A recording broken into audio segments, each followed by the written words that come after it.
We have 5 senses. And good morning, good evening, good afternoon. That's our friend John. And we're here at the school, and I'm making breakfast. Really a brunch, not breakfast. We're just talking about spirit, right? And spirit, we have 5, we can taste, we can smell, we can see, we can hear, we can feel, right?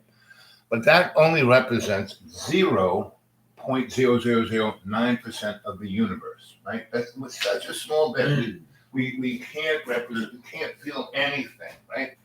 So, and that's why they've come up with this thing called dark matter. And so, all that threw me off last night what you said about ghosts or spirits and stuff. What do you mean? The video we filmed last night about ghosts, right? How you said that guy who committed, whose brains out was in the chair in reality. He looked like killed himself in the chair, right? And it only blew some of his brains out, right? So he was shaking and going, ah! Exactly. and but not that kind of yell. But he was it was worse. It was scarier than that. It was the scariest, scary you could ever imagine. And then after he died, and they put him in a body bag, right? And we didn't zip it up. His head was still kind of there. He appeared in his Burka lounger, and like he was there. It wasn't like a Hollywood ghost. It was like his real body was there. It was like, uh-oh. And he started getting really upset that I'm alive, and his body is dead. Good. And that's what I was trying to say, is that spirit has nothing to do with this. Our body has nothing to do with our body. Right. Our body is an avatar. Right? I think believe in the Bible, but the Bible says this. This is coming from the Bible, John. But what about the spirit realm? It's what people think is heaven. Is that like where there are ghosts who are in the floor and stuff, when sometimes people can hear their voices? No, that's a whole different thing. Not ghosts, but like entities or angels or no, and those things aren't people. Those aren't. They are basically little slips. It's like I said. Is it people who die? No, what it is our brain is like a tape recorder, and it's recording everything, all the time. And then when we can't put them together, they come out in little slips, and that's when you hear, the things under the boards. It's really coming from you. You're listening to it, you're hearing it, so you're part of the equation. I feel like I don't deserve the food. You do deserve it. Because after I watched the talk last night of you talking for 4 hours and 20 minutes, right? Really high quality video that I can do all kinds of editing and filming can do if I really spent the time and it's appropriate, right? If it's appropriate or not. But then instead, I kind of exported the video, and while I was doing that, I kept it simple, and I was like, I'm gonna lose weight, and I drank coffee and tried to like walk around. Well, not coffee, but coffee. You drank coffee. Soda. Okay. Soda. That has caffeine in it. It has caffeine, but less caffeine. Okay. And I had 2 or 3 of those. Mm-hmm. I was awake since like early, and I tried to get in shape better. So you really haven't slept. You really haven't slept. No. Oh, maybe I didn't. Yeah. So that's right. If you don't sleep, I woke up at 6 a.m. You didn't sleep at all. You were doing all kinds of things. You might have lied down, but you haven't slept. No. So your brain hasn't been able to rest. Yeah, some stupid ass thing woke me up early in the morning. It's not my parents' fault. It's like, it's not their fault, but they wake up early in the morning. Yes. But one time I called them late at night because I was like, who cares? Right. And it sounded like it made them hurt and sick, like it could have killed them. Right. It was awful. So I never want to call them late at night again. Okay. Because they're 75 years old. Right. And like, it made me feel really bad. Like I didn't know if it would have hurt them. So that's just how they are. They like waking up early. Mm-hmm. They're morning people. So I woke up early this morning. I don't know why. Maybe it's because I had caffeine yesterday. Yes, that's what it is. You had caffeine. You have to stop it completely, not a little bit, because any bit of caffeine affects you deeply. Yeah, because did you know that I made a promise to God to quit caffeine one time? And then I didn't quit. And then you didn't quit. Or I changed it. I said, maybe I can have it sometime. I don't know. It was awful. But I did make a promise to quit smoking cigarettes. And you did a good job of that. But I only smoked them for a year. Right. And a half. A year and a half. But it wasn't cigarettes. I smoked cigarettes for like a few months. And hardly any, 1 or 2 a day. And then I did the vaping thing. Right. And that's still, that's still and I asked the doctor, and he was like, that you probably would, there's almost no way you'd get cancer from smoking for about like that little time. But you can get addicted to nicotine. But I don't know. Mm-hmm. I don't really want to get some disease and die. No, you don't want to do that. But sometimes I don't even care as long as it wasn't a lot of suffering and just finally get to die. Because I get depressed. But I don't want to embrace having some disease, like in my thoughts and everything, and give up and die. Right. The kids, I want them to be okay. Right. But I gave up again today, this morning already. Well, you haven't slept. You Yeah, need to I didn't sleep. realize it. I woke up at 6:20 or 6:40, something like that. And for some reason, I don't know. Well, we went, we quit doing the video around 11 p.m., right? Okay, and I must have been awake A long time after that. Not that long. I didn't drink it. I didn't drink that energy drink. Right. I didn't drink that, whatever it's called, the Coca-Cola. Right. The Coca-Cola. I didn't have any of the energy drinks. It was only Coca-Cola. I'm telling the truth. I don't lie about. I wouldn't lie about something like that. How would it benefit me to lie about little weird things? I don't know. That's not me. Okay. I don't care. I know that's wrong. I'm not some weird little person who lies. But if I was, maybe it'd be less sinful than being like me, having big sin that I did before. Mm-hmm. They're probably maybe they're a kind person and they get into heaven better or something. We're all going to heaven, John. The hell is the hell we put ourselves through. God loves us. God isn't, wanting to, they're going to screw up. I'm going to send them to hell. No, that's not God. That's Satan. I don't say that. I say, protect us from evil, God, after I hear that name. Right. So, let's pray. Father, Sky, Mother Earth, Holy Spirit, hear our prayer. And in every day and every way, let us take the peace of the earth. Let us, with conscious intent, I am. Conscious intent, I am. Conscious intent, I am. And that's a good prayer. Yeah. So let's keep the Bible, and New Testament, the Bible's about life, about eternal life in the kingdom of heaven. Yep. Mm-hmm. So that's saying that you want to live. Right. Yeah. And that conscious intent is that we, in every day and every way, do our best to co-create with your love, Father Sky, Mother Earth, Holy Spirit, and bring forth the best, not just in our lives, but all around us. Everyone we know, everything we see, everything we feel. And every day and every way, we take that love and make it stronger.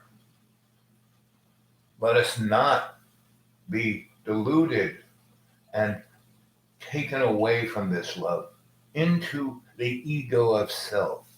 Let us not focus on the irrelevance, the things that don't matter about ourself. Our body is not who we are. Our body is an avatar, so we can learn about it. Love's co-creation. So I say a prayer like that 10, 20 times a day. Every time I feel a little down, a little anything, anytime I'm about to start something, like last night. You know, the video we did, I made a little prayer and then started off. But you were never one of those healthy nuts.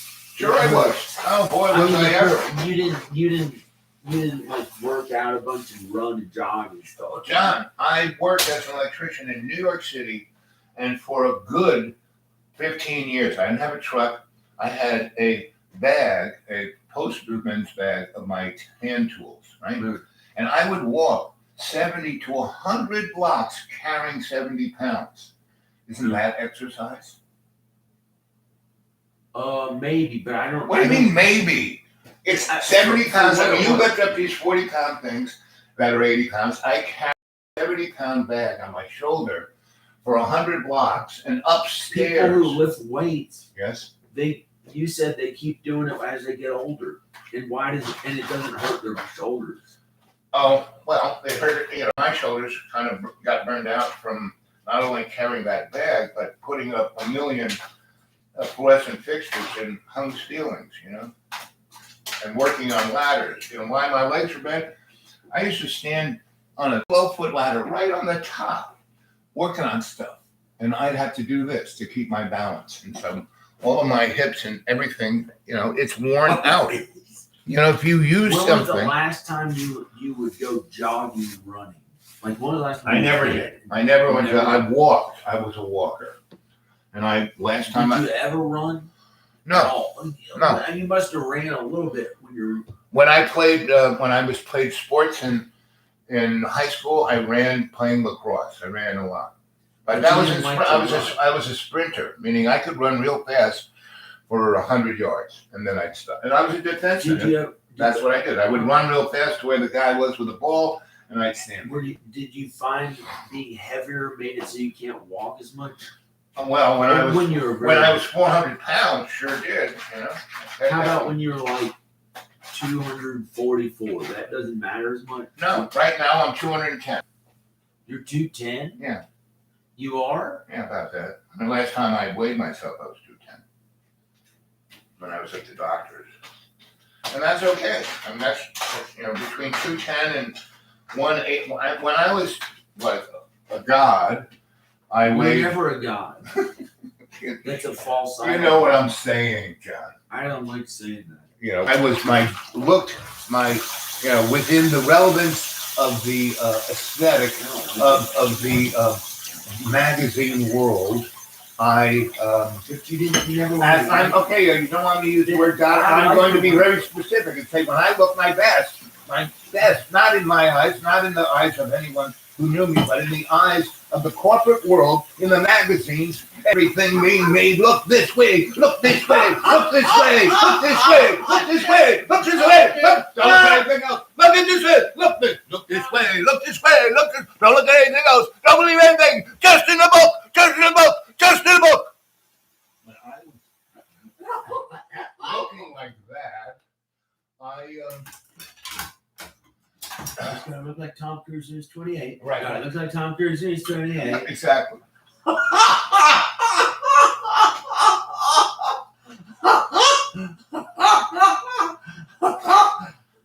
I'm 58, 57. Y'all look like Tom Cruise when he's 28. When he's 28. Anyway, when I was between the ages of 19 and 22, I looked that way, and I was weighing 180. My football coach would say that you're big boned. And so, once I grew up and once I stopped being a little peanut of a guy, I got to be 6 feet and got to be about 180. That's what my body, everybody's body's different, John. There is no singular, this is what it is. Everybody's body is different.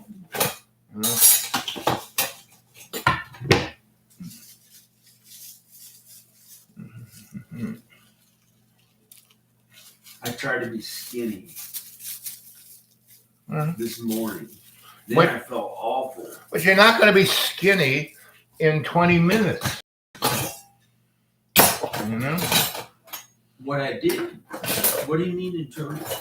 Meaning you can't get skinny like that. Hello? Yes. What? I heard somebody say hello. No one said hello. Yeah, I heard it. Hey, you guys out there, did you hear anyone say hello? Oh, there's somebody on the chat. Martin, good to see you, buddy. We're having, can you see that? I don't want to drop it on the keyboard. Yummies. We're having yummies. I heard a voice say, oh. Well, I didn't hear it, John. Have some. This is good food, John.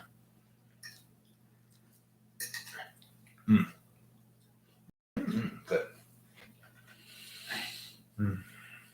I gotta eat more food or Food like this. The more food you eat, the more fat you're going to burn. well, this is healthy food.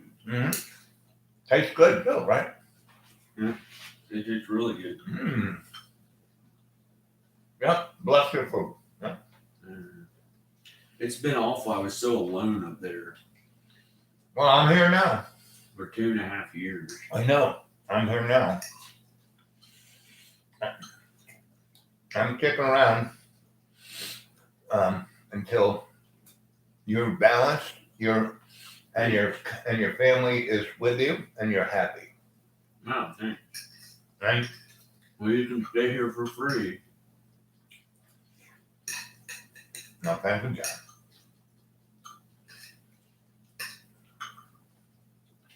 I wasn't used to this. Is how I was eating. I would wake up at 5-something a.m. I'd drink coffee. Then, well, here, this was awful. What I did for about 3 weeks or 4 weeks. I had to make myself work out to lose weight, no matter how I felt. I feel like getting up and drink. I didn't really feel like getting up and working out, but I had to make myself. And I had gotten heavier.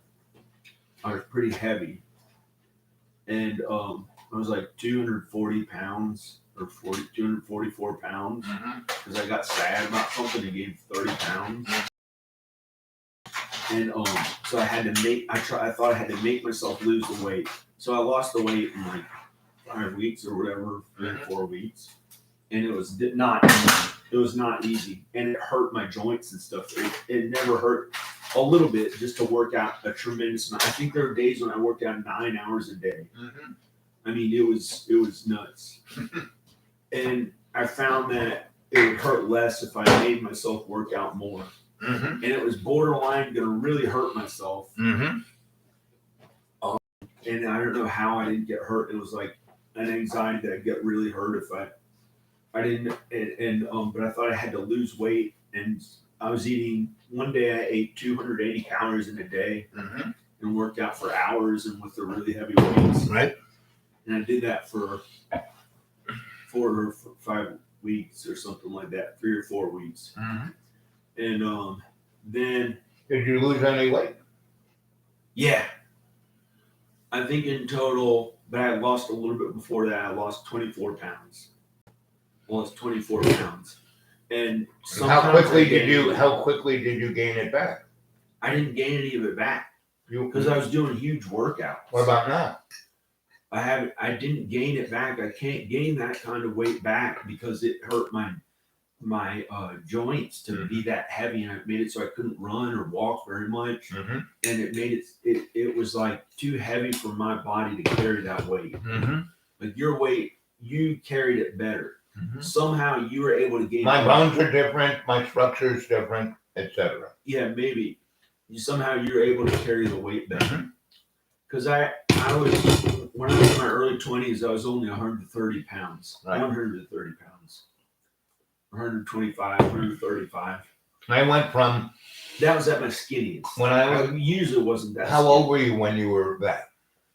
That was after I was bedridden for 9 months. That's when I taught myself how to edit. I edited all the time, like 14 hours a day. I even stopped myself from thinking about sex. I didn't think about it at all for 3 months when I was a young man. Who, I could have been thinking about it. I made myself not think. I thought it would hurt me. I thought I had an injury and I couldn't walk. Mm-hmm. And it was a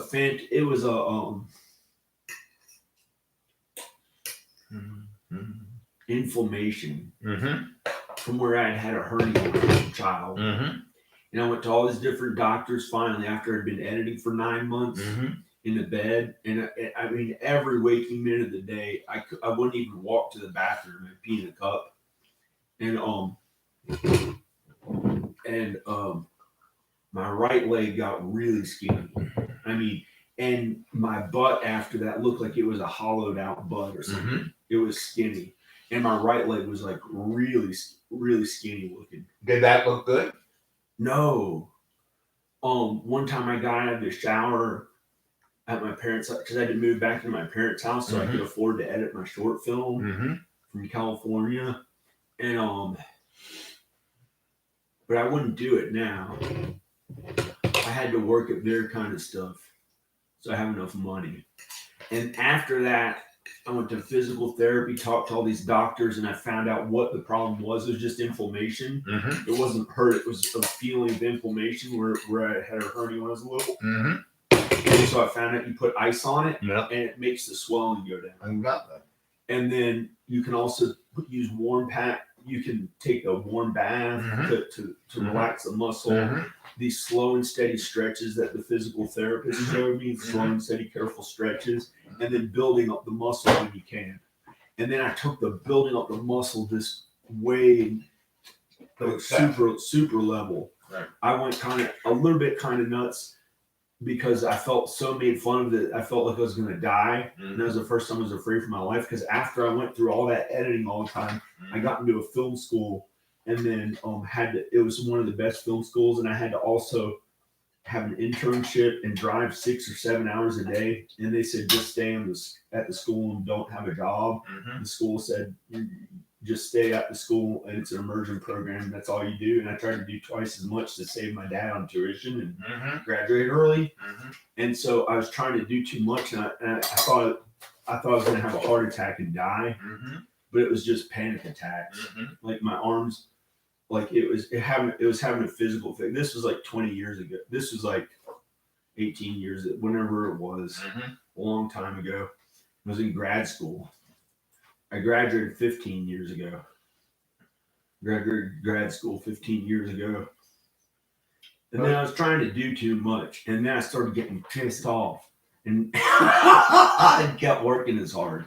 That was a problem. And then it came back to cause me depression later. I was never depressed before that. And then being mean and a jerk liberal, I gained 40 pounds of muscle. I did strength training. I built up my leg, which didn't get like... I built up my leg muscles. I built up my upper body. I built up my back, which my back is skinny. Looking the top upper back, like the bones on the back, was really skinny looking. And it was like 125 or 130 pounds. Right now I weigh 230 or 220, 228 or 230. So then, and I look okay now. Yeah, look I fine. mean, I have a big sweatshirt on, but I guess I look okay. You do. I was getting ready to be in a video this morning. I lost all this weight. I thought I was going to start working out again, but I haven't been able to work out as much because the motivation to do it, I haven't felt like doing it as much, but I've had to make myself do a little, at least something to keep kind of, so I don't know what it would be like if I wasn't doing much physical activity.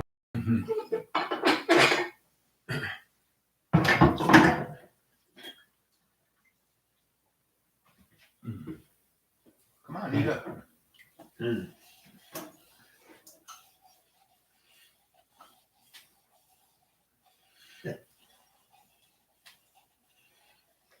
think it'd be good. Yeah.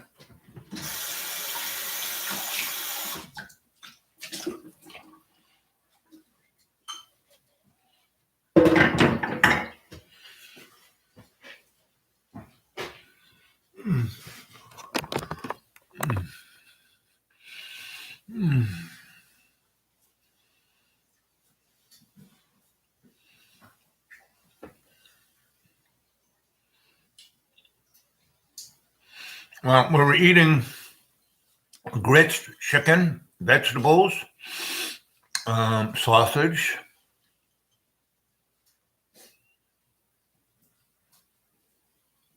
Oh, yeah, New Mexico has a good deal of coyote. So we're having a good, nice meal. Oh, I see an MY. It's good to see you. And and so, your body's a machine that needs fuel. Yeah. You just give it good fuel. I felt like I was constantly, they thought I was fat or something. No.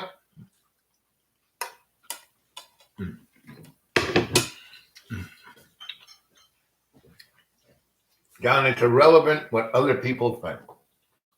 Now, about you. Oh, yeah. But you have to be considerate towards their feelings about their own world view. Yeah. So I respect everyone's personal worldview. Right. I was drinking all this caffeine in there, trying to lose weight and build muscle. And I felt like when I had a ton of caffeine, sometimes 20 cups of coffee a day, maybe 30, 20 or 15, I'd hear all these negative thoughts, constant attacks, attacking me with the insults about everything. That was the meanest stuff. Because your mind was running a million miles a second. So you want to talk about you? No. I mean, about us, about the we. That's where I'm at. The we and me. That meaning I feel, even when I wasn't here for 2.5 years, all that you were going through, because you were sending me, you texted me, and voicemail. Gay Man's Club, 82. Yeah, exactly. Gay Man. Your voicemails were pretty amazing. And they always made me smile.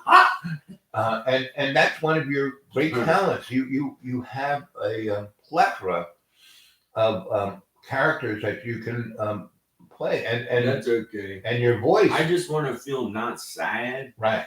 For trying to. I think I've got off balance. Yes, exactly. Like I felt like I had no one to go to. I was here all by myself. Yep. And the closest people that were to someone to be with me at my own house instead of Danica and the kids being around.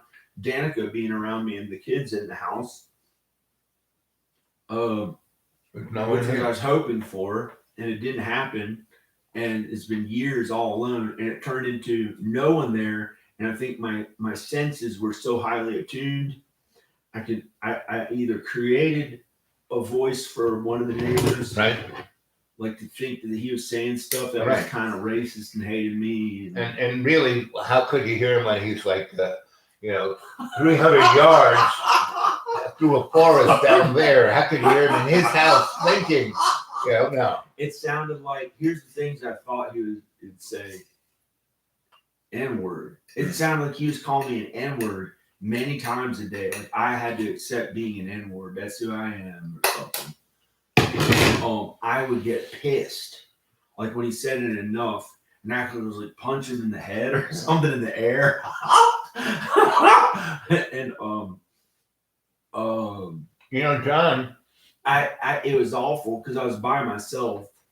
So I think these people I didn't want to be talking to, I'd start thinking I could kind of hear their voices from the neighbors. Well, we used to be able to hear that guy. But they're okay. They're okay. He used to scream at the trees.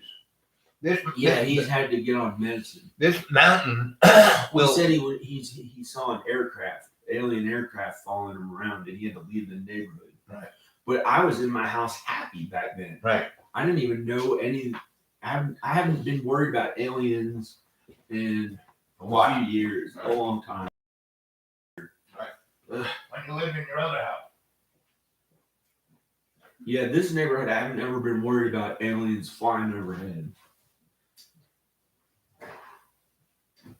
But the neighbors started worrying about it. Yeah, I had the same thing to worry about when I was younger.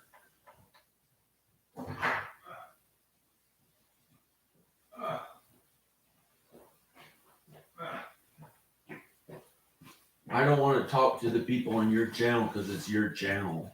Why not? I don't know. I didn't know what to say. Well, you're saying a lot. Well, it sounds like this morning is my parents' morning. Hey, Ed. What do you mean this morning's your parents' Like morning? the anxiety I get. Like that, unless it has nothing to do with my parents. It has nothing to do with your parents. It's because I've been awake so early. Yes, then you haven't slept. Because I went to sleep late and woke up early. Right, and so you haven't really slept at all. Because it's turned into jail stuff. And you have no reason to have. Right then, it was when you're in front of the computer. It was anything you can and say will be used against you. That have you thought of that? Where's that come from? It comes from a legal tender. But where did that anxiety, as a worry, do you think it comes from people we know in our lives? No, everything, whatever anxieties we have are responses, our own responses. What does that have to do with anything about me? Well, because you saw there's a live chat and you thought whatever you said would be, held against that's you. not me at all. I don't get what would it have? What would talking on your live chat have to do with anything with law enforcement or anything like that trying to get me? Well, it doesn't. And the law enforcement isn't out to get you, John. I mean, you live up here in this nice house. I mean, they wouldn't even want to drive up our driveway. We had this 2-mile long driveway that's like a riverbed. No. What do you mean no? I ain't driving up my backside. No, I ain't even pay. Get her! Shit! I'm gonna break this fucking thing. Don't do it. Don't do it. The last time you did it, we had to replace the windows and glass everywhere. And fuck you, man. Fuck you. No.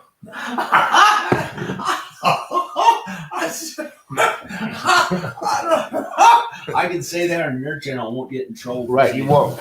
F-A. Because character. I was talking about. It's a character.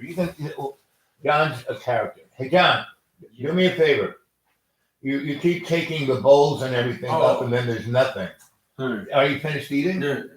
Yeah, I guess. No. Hey, we're gonna. Oh, you are done. And matter of fact, what we're gonna do is where's my? I'm gonna give you a bunch to take upstairs.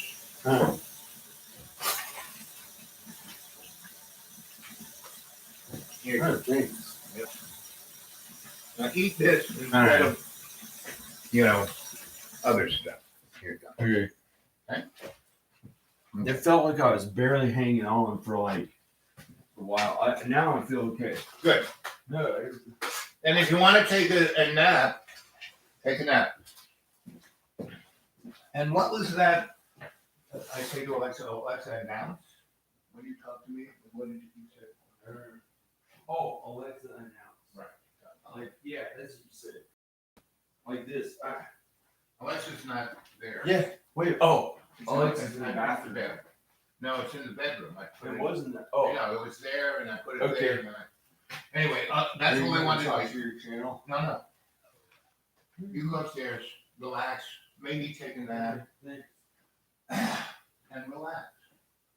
Yeah, I don't want any more caffeine. Right, no caffeine.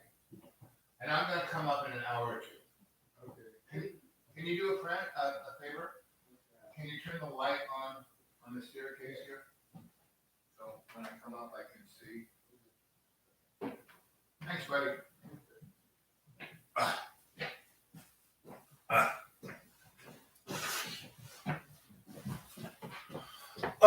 Well, that there. We're in the downstairs kitchen, and that was me making brunch for John, and that's the conversation I have with John pretty much all the time. And last night he wanted me to do a live chat like we did, and I did for 5 hours. And we talked because we talked about suicide. and I told stories about suicide. And I told the Gary Blue story, you know, which is a long story. But the short one is, back in the late '60s, early '70s, I was one of the first people to live in Soho. I worked for this electric contractor where he had two shops. He had one shop midtown that worked on skyscrapers, a union shop, and the other shop downtown was the one that Nikola Tesla worked in. He worked for Nikola Tesla. Tesla didn't work for him.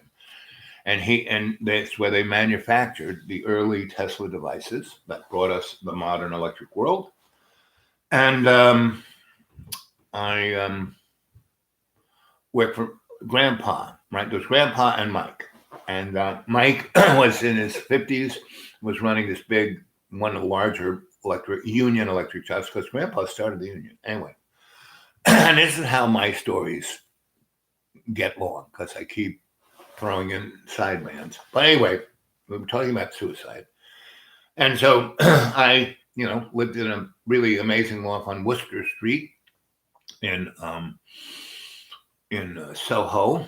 That was one of my first big lofts. And then I had one on the corner of Green and Canal, and that was like my hotel. It had windows on two sides, facing Canal and South, and kind of Green Street, and still Southwest. And all kinds of folks, would come into New York and hang with there. It was a beautiful spot. Just all I did to it was cleaned everything out. Gary Blue was an amazing painter, in paintings, but he also was a painter to make his living, right? And so he was the specialist in spray painting. So he came and spray painted everything white, right? Everything super high gloss white, right? So it was like a diamond gem. And I just sanded the floors and polyurethane them and put circuits around the baseboard and pipe so I could plug things in, but otherwise not so much. And I had a lot of those outlets switched at the door. So I had lights going up the walls to the ceiling because everything was so white. It just hit one and bang, this place. So I didn't need lots of light fixtures. Just boom, it would be bright. And but I was living in Worcester in this big 7,000 square foot top of the building. And it was back in the day before electricity. So they had, manufacturing had gas lights and loads of windows. So I had this whole back wall was windows. And so it was really nice in there. Anyway, so I had a crew of buddies who were artists. And there was Jody, who was a plumber. And I met him at Cooper Union. He was going to school to be an architect. And his sweetie was going there for painting. And we were there at Cooper Union. I was there in the alternative technology. And he's a few years older than me. He was in college. I was still kind of in high school, but still in college. And it was Willie. He was a carpenter. Mariah was a mason. Gary was the painter, and I was the electrician. And so we were all atop the aesthetic rung of what we did. And so people would be wanting us to do something. And if it was a job, like doing a loft or a restaurant or this or that, they would say, hey, I have these buddies. And we would get each other work until we were kind of a collective where we would do these jobs together. And I was the most gregarious, socially involved. And so I got to know way more. And I grew up in New York. And so I got to know a lot of people. So we always had loads of work. And that's, once we got going, that's why I could, get a bunch of money from a job and then go take a vacation, right? And I would do that regularly. Every year I would work maybe 6 to 8 months and then take 6 to 4 months off. And I'd go someplace. Someplace in America, someplace in Europe, someplace in Asia. I would just go. That's when traveling was pretty inexpensive and easy in the 70s. Anyway, but in reality, it was a little more dangerous, and so because you could stumble into things pretty easy, and that's where I accumulated my conscious intent, my conscious awareness of my. Um, hey there, kitty. Yeah, you want to go out? You want me to open the door? Yeah, get this. Okay, open the door, human. Okay, I'll open the door. Come on. Here you go. Okay, I won't open the door. Let's see.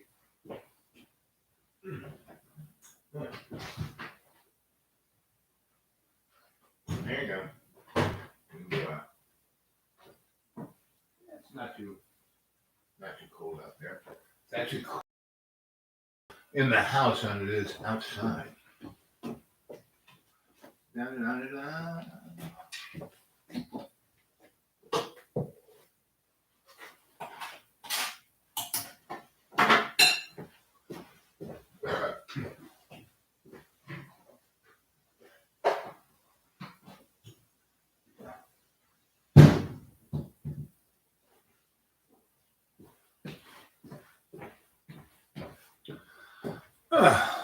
Anyway, Gary was a really amazing painter, and Julian Schnabel stayed at my Canal Street loft when he came into town, and Julian, he was a really interesting guy.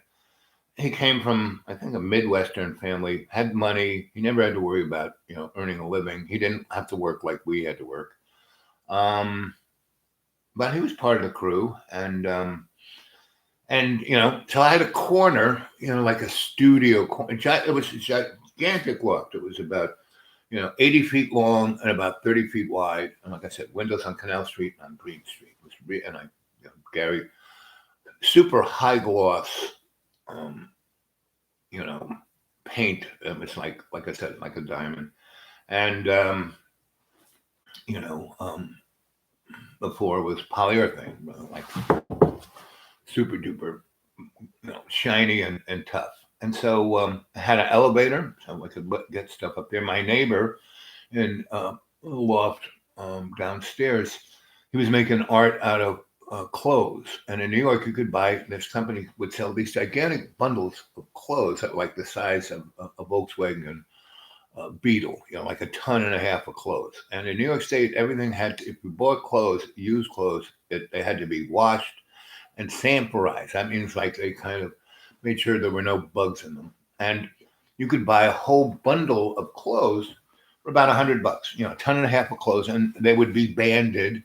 Because I lived in this loft in Canal Street that still had factories downstairs.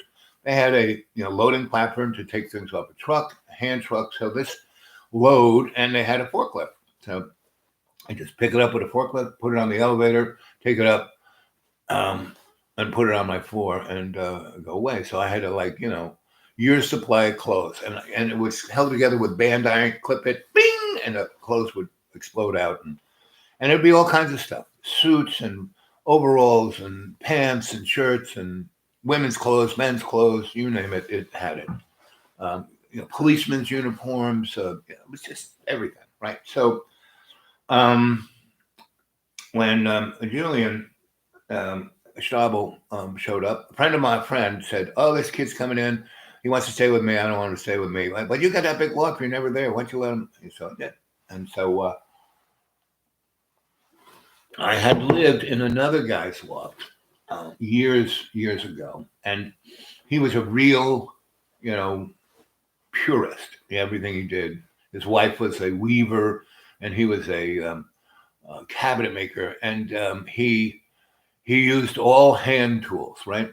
And he, nothing worked in this loft, right? So he said, "Why don't you, come and fix my electrics? And it's a big loft, plenty of room for everybody."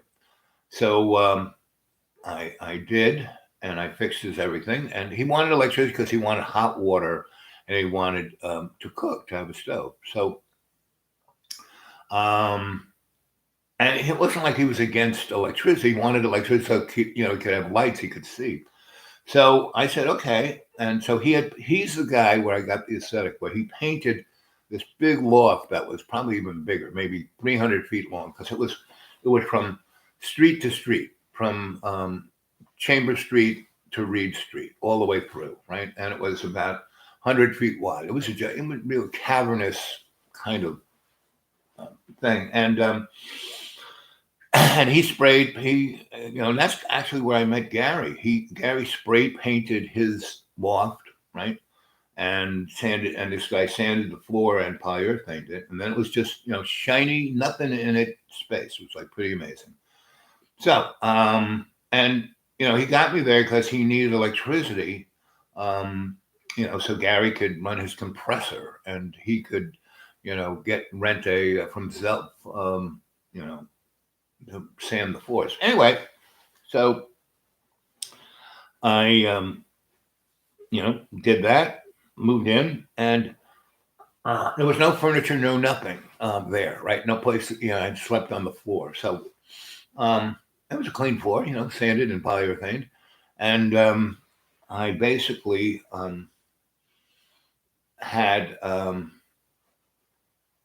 the whole loft to myself. So his wife was like up in the front. You needed binoculars to see her, and she was had her big loom. She was doing that, and she was she worked for a big company and designed patterns, right? And she put them on her loom and loomed them up, and that helped her figure out how to get the big fancy machines to weave these things. So she was the breadwinner of the family.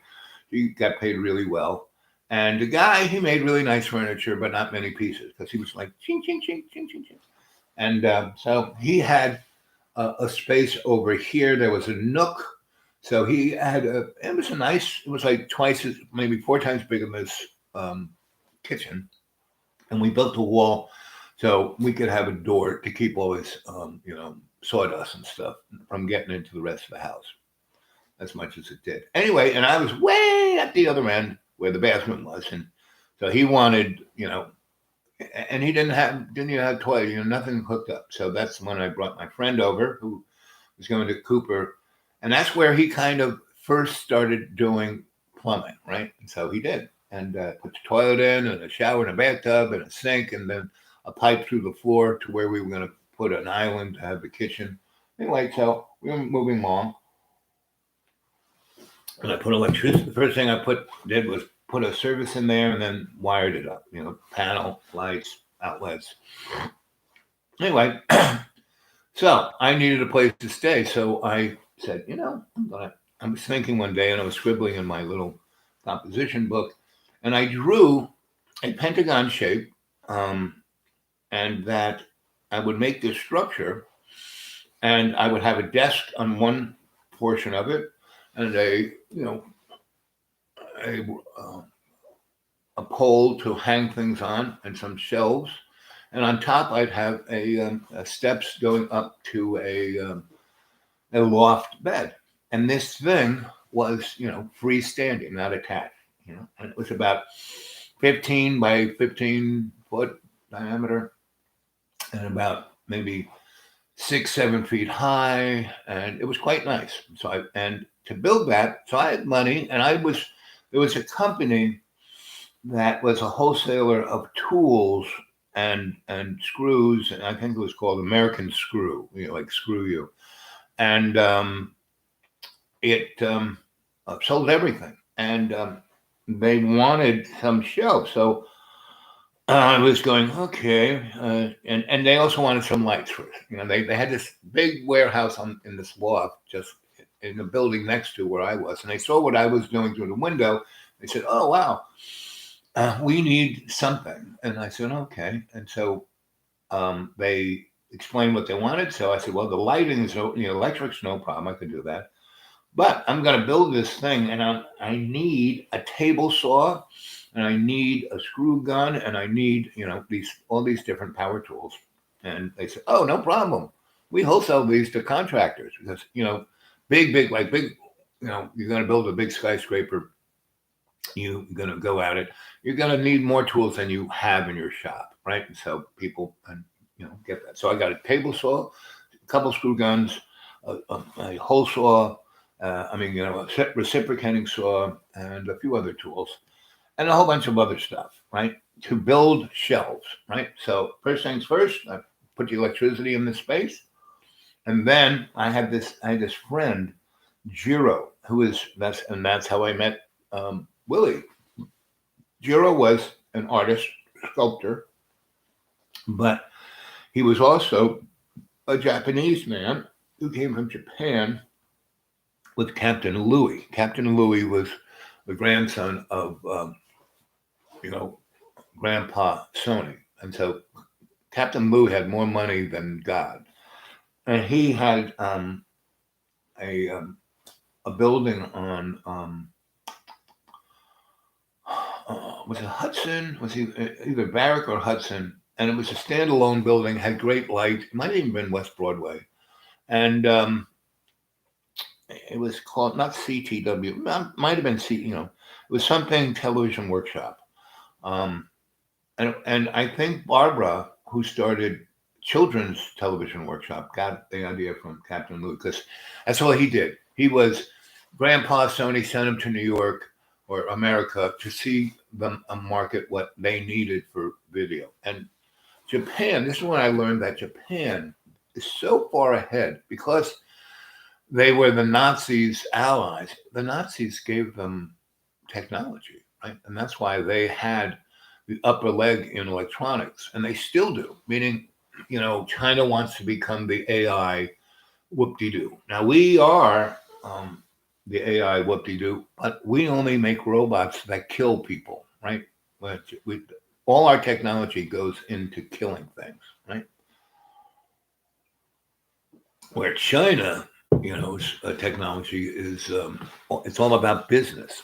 I mean, they spend a tenth of what we spend on military hardware um, every year. We spend close to $700 billion. They spend about $70 billion, and Russia spends even less. And what Russia and China both do is they see, so we spend the most money. What we really spend a ton of money on are fighter planes, aircraft carriers, and attack and missile submarines, right? Because that is what we use to blackmail our hegemony. Everyone, you got to do what we tell you, or we're going to nuke you.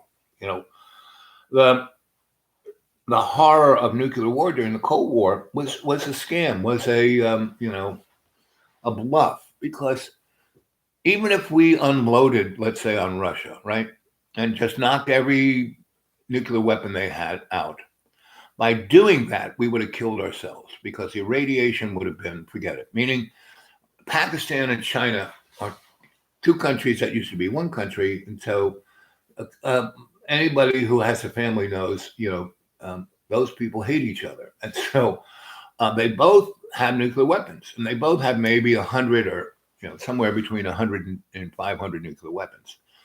If India and Pakistan unloaded each other with just 50 nuclear weapons apiece, right? So 100 nuclear weapons going off, boom, one day, would lift enough radioactive material into the air, into the upper atmosphere where it would be disseminated around the world. It would kill everyone. So just, 100 nuclear weapons, not, between Russia and us, we had 100,000 deliverable nuclear weapons. Today, between Russia and us, we have something on the order of 50,000 deliverable nuclear weapons. So if it only takes 100 to kill everyone on Earth, if 20,000, if 1,000 were unloaded, it would be. So we were never going to do that, right? But the Russians looked at us and said, "These guys are crazy motherfuckers. They just might," So that's why they dug enough holes under the ground to hide all the important people so they could crawl out years later. And who would want to do that? I mean, I worked on a dumb, deep underground military base, and I went to a number of others, but I worked on one where, I was there looking around for a while. And who would want to live down there? I mean, this was a city underground. It was a salt vein that went from the Finger Lakes of upstate New York to Ohio, like, I don't know, 300 miles.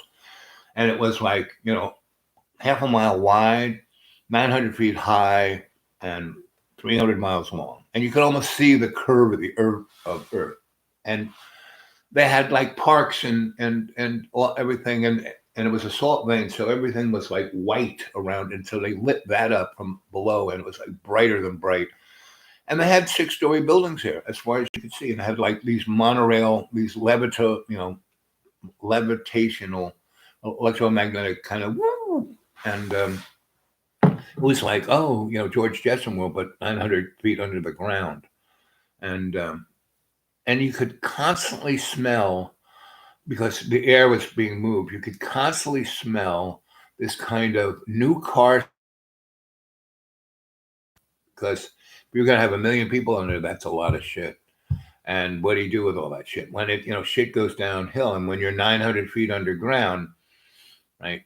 So anyway, back to New York City, 1971, and how I'm meeting all my cadre. And so Jiro, this Japanese guy who came with Captain Louis, who was grandson of Grandpa Sony, and Captain Louis, brilliant as the sun. He was like a samurai, and he would go between wearing a 1930s Japanese naval officer's uniform, which was his grandpa's, and a samurai outfit that was his grandpa's, and that's how Captain Louis looked. And so, but knowing Captain Louis, he was very much a hermit, and because I was Mr. Tesla, he liked me, and I was an electrician. He liked that, and I, like, he treated Jiro like his son, right? And so Jiro didn't really speak English well or at all, but he did, and he understood it. But speaking it, he pretended he didn't. But when we talked, he could talk. And I could barely talk because of what the nun did to my head. So, meaning she crushed my esophagus, broke the orbit in my left eye, broke the little bones in my right ear, broke my jaw. So between the crushed esophagus and my jaw never lining up, I talk like the way I talk now. So anyway, so Jiro and he was a really good carpenter, and he had this Japanese samurai wood saw, like a Ginsu saw, and he could cut better than any power tool, and really fast. And he had this like laser beam eye, so he didn't measure anything. He just whoop, and it would fit like a glove. And he had studied, old school carpentry / cabinetry. For those beautiful Japanese wood buildings. So that's what he was building when he was a little boy. While I was wiring things in New York, he was doing that in Japan. And then, he worked then he was an apprentice under that. And then he kind of worked for a company. And then he worked for, the Sony folk, building them, traditional homes. And that's when he met Captain Louis. And that's how he came to America, because he was a painter. He wanted to. Your connection is unstable. Please wait while we try and reconnect. Yep, still. Anyway, I'll just keep talking. How long have we been? 58 minutes and 58 seconds. I love it when that happens. So, MJ, can you hear me? Can anyone hear me? Give me the thumbs up or say hi So MJ, have you sent me anything on the email? Because you have so many different names, I can never keep it straight. So anyway, Jiro and I, okay, yes, you can hear me, good. So Jiro and I went over and we worked on there. Edward, good to see you again. And so we built all these shelves and put lights in there. And that company gave me a chainsaw and all these power tools. And then I went and moved them over into these people's loft that I was living on the floor on, in this sparkling, cavern. And I built this pentagonal shape thing, right? And that's what I lived in. And there were factories above and below us because it was, that they still, when Tribeca and Soho still had factories, old school factories. And SA, good to see you, buddy. And so my little pentagon shape, I would go away and to work, and I would come home, and it would have vibrated like on the other end of the loft. So after that, did it so many times, and I keep it, and books would fall off the shelves, and then I made little rails so nothing would fall. And I said, okay, so I put a screw into the ground, and I that had an eye on it, and put a chain through it, and put it around my thing, so it would only vibrate 15, 20 inches in any direction, right? And so that's where I lived. And once I got those power tools, the guy who was the perfection, I mean, he was like, my friend Giro came and helped. We built that pentagon shape, and the guy was German. So, I told him what I was going to do, and he was thinking about it, and he was experimenting with cutting wood with his saws, and he spent a week on playing around with it, and cut one piece of wood. Giro with his like Ginso sword was like woo woo woo, and I had the table so we could rip things, right? And so we built that thing in a day. Where's the guy who's I was living in it because I wired everything. He was like just it was like, and so he had no real work. And then Giro started to get work, so Giro started hiring this guy to work for him. And in a lot of ways, this guy was a lot like John. He kind of had the same characteristics and attitudes. And so he was getting money from his parents, and that's why he could afford the loft and not do anything and cut little pieces of wood for weeks. And his wife was making the real money, working for the corporate guys, designing, weaves, and then figuring out how to have them set the big factory machines on her. She had this old time loom, and that's how she thought about things, is doing it by hand, so she could think about. She knew all about the machine. She was a mechanical engineer. This girl was brilliant, and she married this guy, and he was, well hung, but he was like, sex. We lived in this gigantic. They were way down there, and they would be having sex all the time, and I'd be the other end, and she was a screamer. And he was always, I'm sorry about. He was always embarrassed, right? But Giro rented, the his this embarrassed cabinet maker, his shop, so he could do stuff. And we put all the power tools in there, and Giro had his set of Ginso swords, and he would knock stuff out. And he would just zoom around that place like he was wearing roller skates. And this guy was, and then he'd like go and cry in the corner. And so we were, that's where I lived for about 6 months. And the bathroom, again, had these gigantic windows. And, my friend Jody put in well, the drain is right over here. So I'm just going to like cut a hole in that and put the pipe into there, and the water, there's water line here. I'm just going to turn it off in the basement, get a water line. So we did that.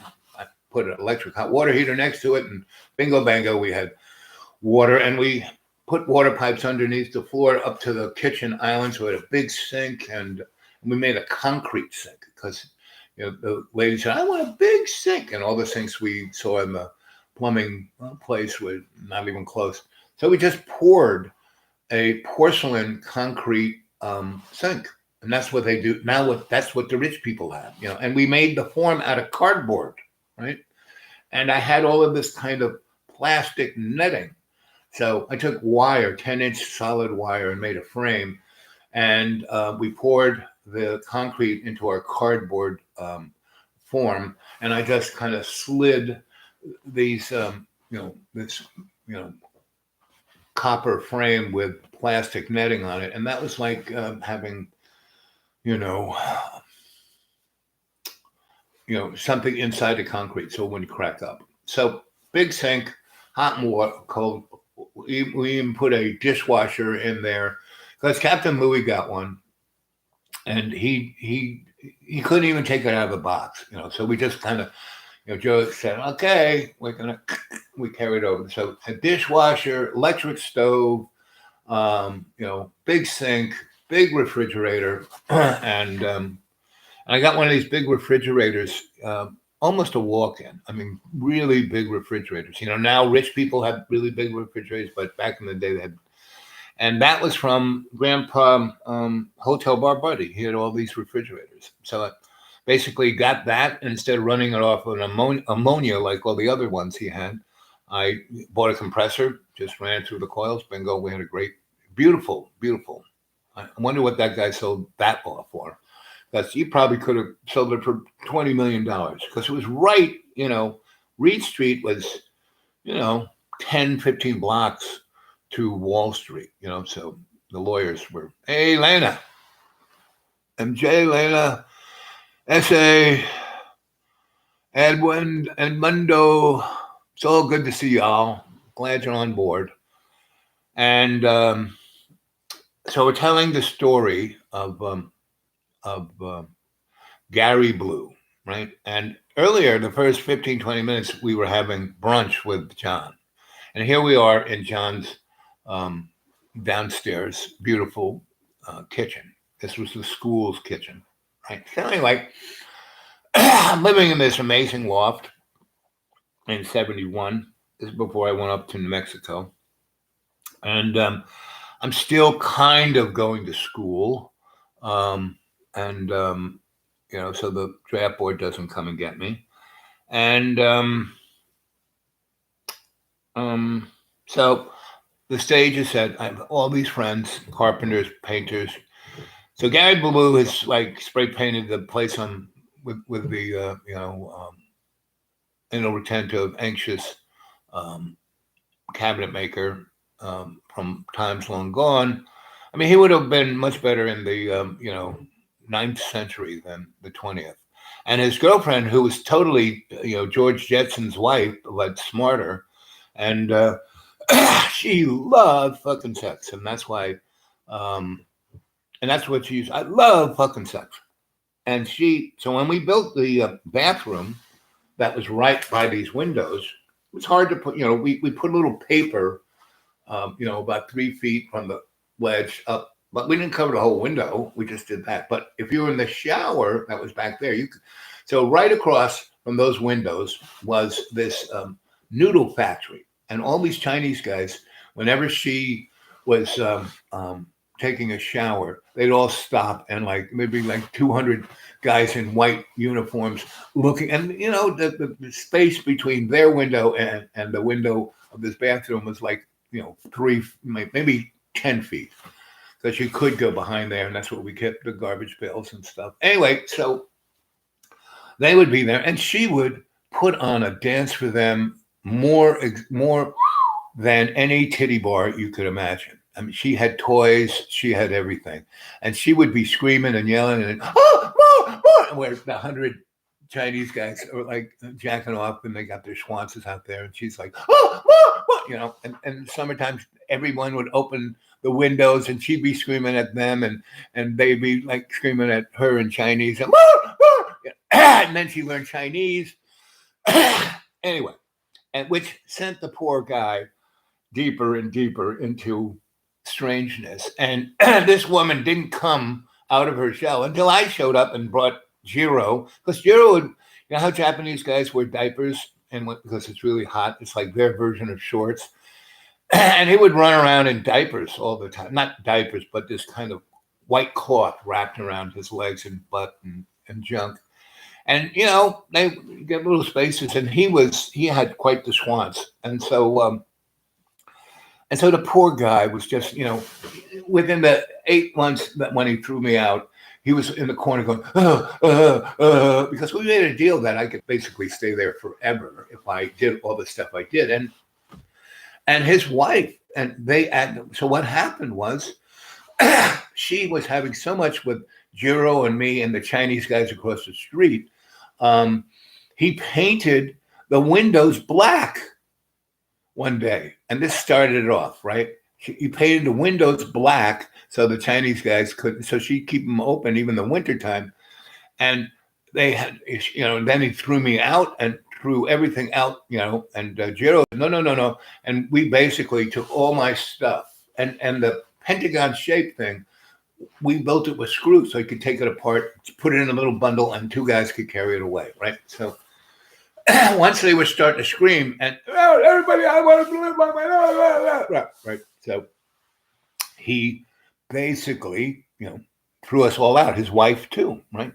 But she was the last to go, and I moved into Captain Louis, and then I had I had my Worcester Street loft, and then I had my Canal Street loft.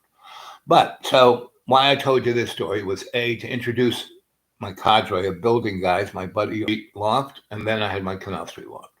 But so why I told you this story was to introduce my cadre of building guys, my buddy artists, and Gary Blue, right? Spray painted that, and then I had my loft in on Worcester Street, and all the time I was going to being in New York, not being in New York, being in New York, not being in New York. And the 8 months I was with that guy, it was longer than that because there was a hiatus of going to school out of the city for a few months, and then I came back. And and they seemed to have been okay with that because that was before Jiro kind of took over. So, but he did take over while I was gone. I mean, there was like maybe 2 months where everything was hunky dory, and he was chipping away at his wood, and she was on the loom, and all was good. But then, I came back, and 2 months before, and he needed money. She was like holder of the money, and his parents were giving a hard time about money, so he rented his little shop out to Jiro for a lot of money because by that time Jiro was making serious bucks because he was brilliant. He was amazing, and he was doing really fine work. He did a Chinese restaurant, a Japanese restaurant, and a few other restaurants. Oh, so he did, and the woodwork was amazing. And New York Times came in, the architectural journals came in, and after that, he was making 20, 30, 50 grand a month. In 1971, and we were in the middle of a depression. I mean, people don't realize 1970 economics. New York City went bankrupt. They didn't mow the lawns. They fired half their police. They're talking about, oh, we have to defund. Well, 1971, New York City Police Department was defunded, big time. Anyway, and so I moved over to Captain Louis, and the problem with Captain Louis was Captain Louis, and he liked it hot. So it was like this little building that was stuck between two big buildings. So they only had some little windows on the front, which is on a big avenue and buses, and you really didn't want to open those windows up. And he would put the heat on in the summertime, and it was like, oh, this is nuts. So I was there. I mean, I put all my stuff there, and that was cool. And when I would go there, at least Uncle Louis would turn the heat off, and when I was there in the summertime. And so I'm starting to turn into Uncle Louis. I mean, it's probably 60 degrees out, and I'm cold. So one day, Jiro and I, we would walk down Varick Street, past where the World Trade Center was being built, and I had worked on that, and they were just finishing it up, and it was already open. I'm not quite sure. It opened sometime between 69 and 70, 71. Anyway, we'd walk down Varick Street, down to the Battery, the southerly tip of Manhattan, and the Staten Island Ferry is over here, and it used to cost a dime. You just kind of put a dime in it, probably $50 now. And anyway, so first, I couldn't live in Captain Louis anymore, so we're sitting there on a park bench and meditating, and Jiro meditated, and I meditated. We meditated because meditating together is the best way to meditate. And I keep trying to get John to do it. And anyway, so we're sitting there, and I'm going, I can't live at Captain Moody's. Cyril liked it hot, so he liked going around in his diapers. So he goes, yeah, it's a little hot for you, you white boy. And so I said, yeah. So, and the Battery was a park, and they had all these nice sidewalks going through it. And it was a really small park. And they had this big monument facing the Statue of Liberty of all the names of all the Americans who died in World War One. Two big, gigantic slabs of granite with all their names there, and done in little. So the 100,000 or how many thousands of guys who died, all their names were on that. And there were these two big eagles with talons, like I'm going to kill you. It pretty much said, there's the Statue of Liberty between these two things, and these big eagles with talons with all these dead people's names, like this is like some kind of satanic, mortuary. And anyway, and as the park went from there, from the river, to where Broadway and Barrack Street kind of came into it, and this other little teeny street called North Street. And again, all of that was what old New York was way back in the day. And that's why everything from the Battery up to 16th Street have streets going all over the place. Right? From 16th all the way to Harlem, everything is big avenues going this way and numbered streets going this way.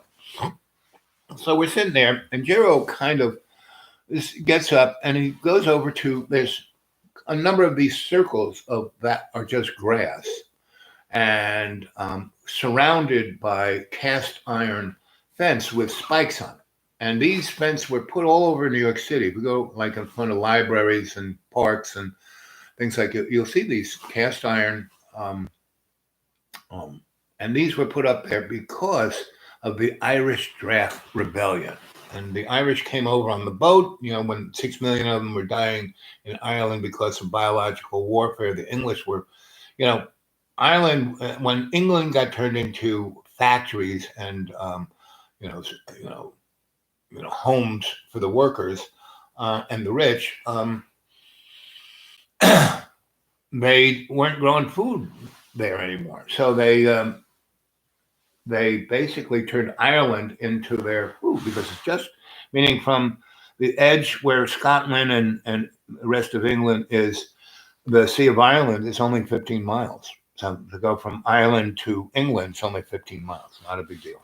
And so they were growing all their food there, and they made a law that the Irish workers could only eat potatoes, because there was no nutrition in them, but it's a lot of starch, a lot of energy. So it would feed and grow the Irish people from birth to about 30. And if you made it to be 30 in Ireland as a guy, you were an old guy, right? Because all you were doing is eating potatoes and maybe having a little butter on them. And so, he, the Irish came over because what the English did, they found that the potato had a rot, a virus, right? And England was, being the big center of science, them in France. And this guy who was a botanist realized he could genetically engineer, not like we do, but to make something stronger and, taking strain 1 and strain 2, put them together to get strain C that was like more virulent.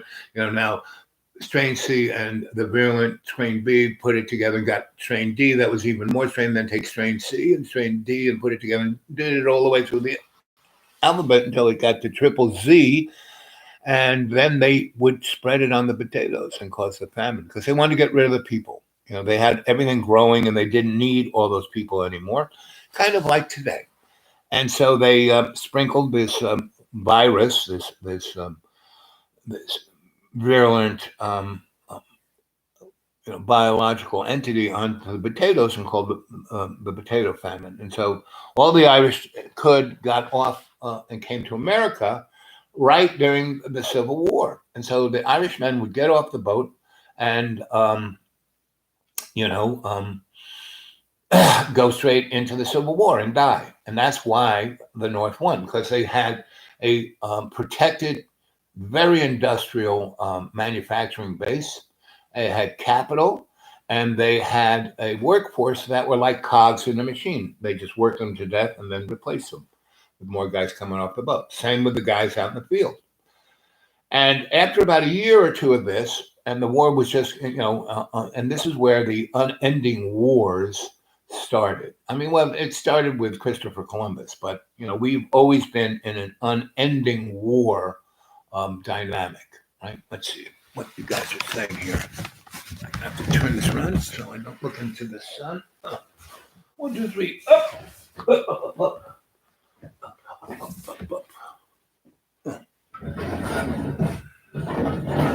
So I've been cooking for John really good meals, basically sausage, chicken, kale, collards, onions, potatoes, and grits. And now grits think, oh, that's for, no. The Italians have grits, and they're called polenta, and they use it as rice. And so John had 4 or 5 nice containers of grits, and so I've been making this nice kind of mushy thing of all that, right, and put together, and that's really good for you. Let's see. So what do you guys think? Let's go into the darkness over here. Let's see. John in the background. I think I saw her in the beginning, in the early part. We started off with John. Well, I'm here to help John. John's okay. He's always been okay. It's that he's a Libra and he's out of balance. He's always doing this, and coffee is his crack cocaine, and he drinks like 40 cups a day. And that's when he would throw me out. Every time he threw me out, he started drinking coffee at like 4 in the morning, and I'd be asleep. And at 8, he'd kick the door. Get out, get out. So as long as he doesn't drink coffee, as long as he eats this, he will lose weight. He doesn't have to, like when you kind of build. You see those commercials on the internet. You're gonna go watch a YouTube show, and how does movie stars lose 20 pounds in a week? And that's what John wants to do. Well, you know what they do? They have all they eat is eggs, right? And he said, "Oh, I can't stand eggs. You're terrible for it." That's all they eat. They just eat eggs, and they don't even cook them. They just crack them in a glass and drink eggs and work out, right? And they lose 20 pounds in a week. Right, that's kind of disgusting. And if you're 20-something to 40 years old, you can do that, but it's really not. You need a balanced diet, and not the food pyramid that the morons the FDA gives us. It works in theory, but not in practice. Communism you got to realize that Marx and Engels were in England when they wrote their thesis on Marxism. And, that dialectic is called dialectic materialism for a reason, because it's all about material. And what is the material world but an illusion, right? And they, Russians got rid of God, and, just it was all about the Benjamins. And who paid for Marx and Engels to be in England for 15 years writing this crap was Mr. Rothschild, And back in the day during World War II, when Lenin and the other guy was in Canada, in a Canadian jail, because they were trying to ferment, the revolution in Canada and America, and the English stuck them in a jail. During World War II, the English took them out of jail and took them across the Atlantic and told the Germans, "Hey, guys, we got these guys on a boat, man of war, really fast destroyer. We're zipping across the Atlantic. We got to paint it this color. Tell your U-boats, don't sink this boat." So and they took that English man of war first to Ireland, where Mr. Rothschild loaded on $5 million of gold bullion, and then took them to Germany, into a German port. England, during World War I, we're having a war with Germany. England's having a war with Germany, and they take an English man of war into a German up near the north, port, and the Germans spirit Lenin and Trotsky, that's the other guy, into Russia and set them up in the seven major, Moscow, Leningrad, all the major cities. And that's not in Russia, because it took Stalin to make the USSR and World War II, right? And Stalin killed 40 million people. And good old, the other communist was good old Ho Chi Minh, not Ho Chi Minh, Mao. Mao killed more, not less, more than 60 million of his own people in the Cultural Revolution. Like in a 20-year period, he killed 60 million people. So that's a good showing you that communism, socialism don't work. Now, the capitalism we have is not real capitalism. It is what is known as crony capitalism. That means that 1% gets all the benefit and the rest. It's more like the feudal society than anything. So back to Jiro, back to the park, back to the future, back, from the past, we go to the future to the past again.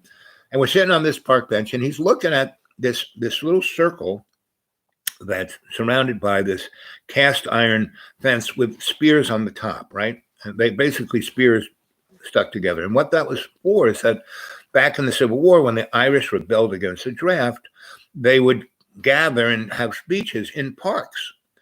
And when the police would come to break it up, they'd scatter in every direction, so they couldn't stop it. So what they were making a tremendous amount of cast iron for the war needs. And so they were just knocking out these fences that were like, if you fell on this fence, you were dead. It was like, the spears, right?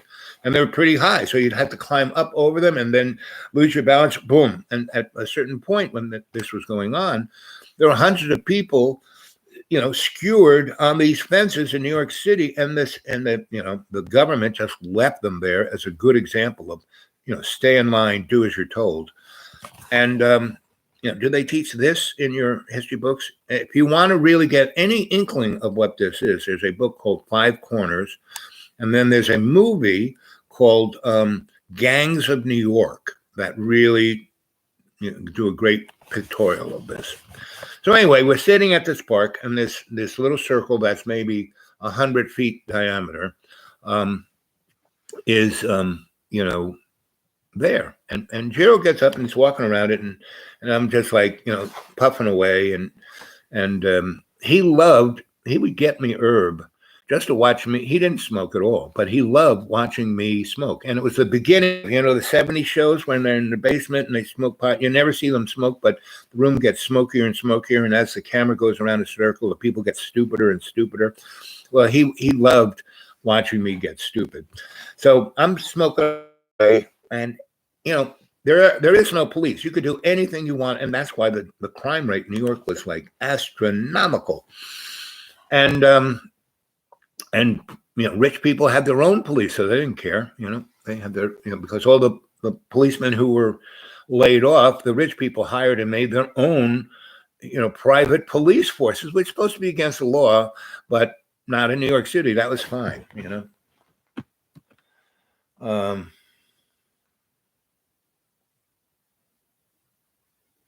The Bolshevik were basically, it's a Russian term for the proletariat, the people, right? There's the bourgeois, there's the royalty. The bourgeois is the bankers, the merchant class is the bourgeois. They're the people who are striving, climbing over the bodies to become the really rich. That's the bourgeois. And the Bolsheviks were the people, the fighters, the people in the street. They were the Bolsheviks. And in Russian, the bourgeois and the rich people called them Bolsheviks because it was like stinky, crappy people. A perfect example is when Hillary Clinton called 80% of the American public a ugly basket of deplorables. That would be probably the best translation of Bolshevik as you could get from reality. Not if you go to what a communist would say what the Bolsheviks were. They'd say, "Oh, they're the proletariat. They're the working, they're the people that matter." Blah blah blah. So let's see.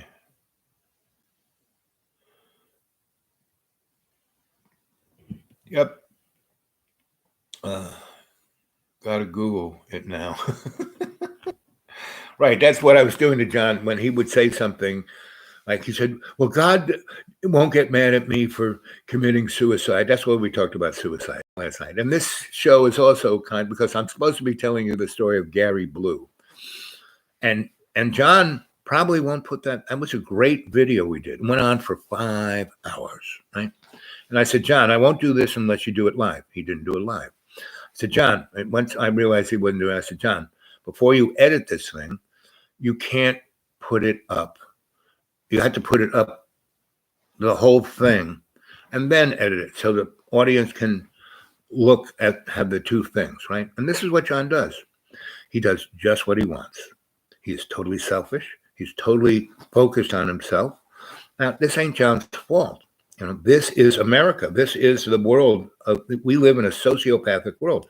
John's very sensitive, super intelligent, super talented. And he's being driven insane by the world we live in. Now, me, I'm, super cute, super sympathetic, super understanding, super, unconditional forgiveness. And I got a good sense of humor. So it's like I'm a mix of Jimmy Dore and, woke with JP, right?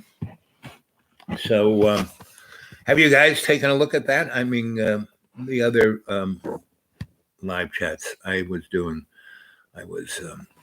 kind of, it's already past noon. So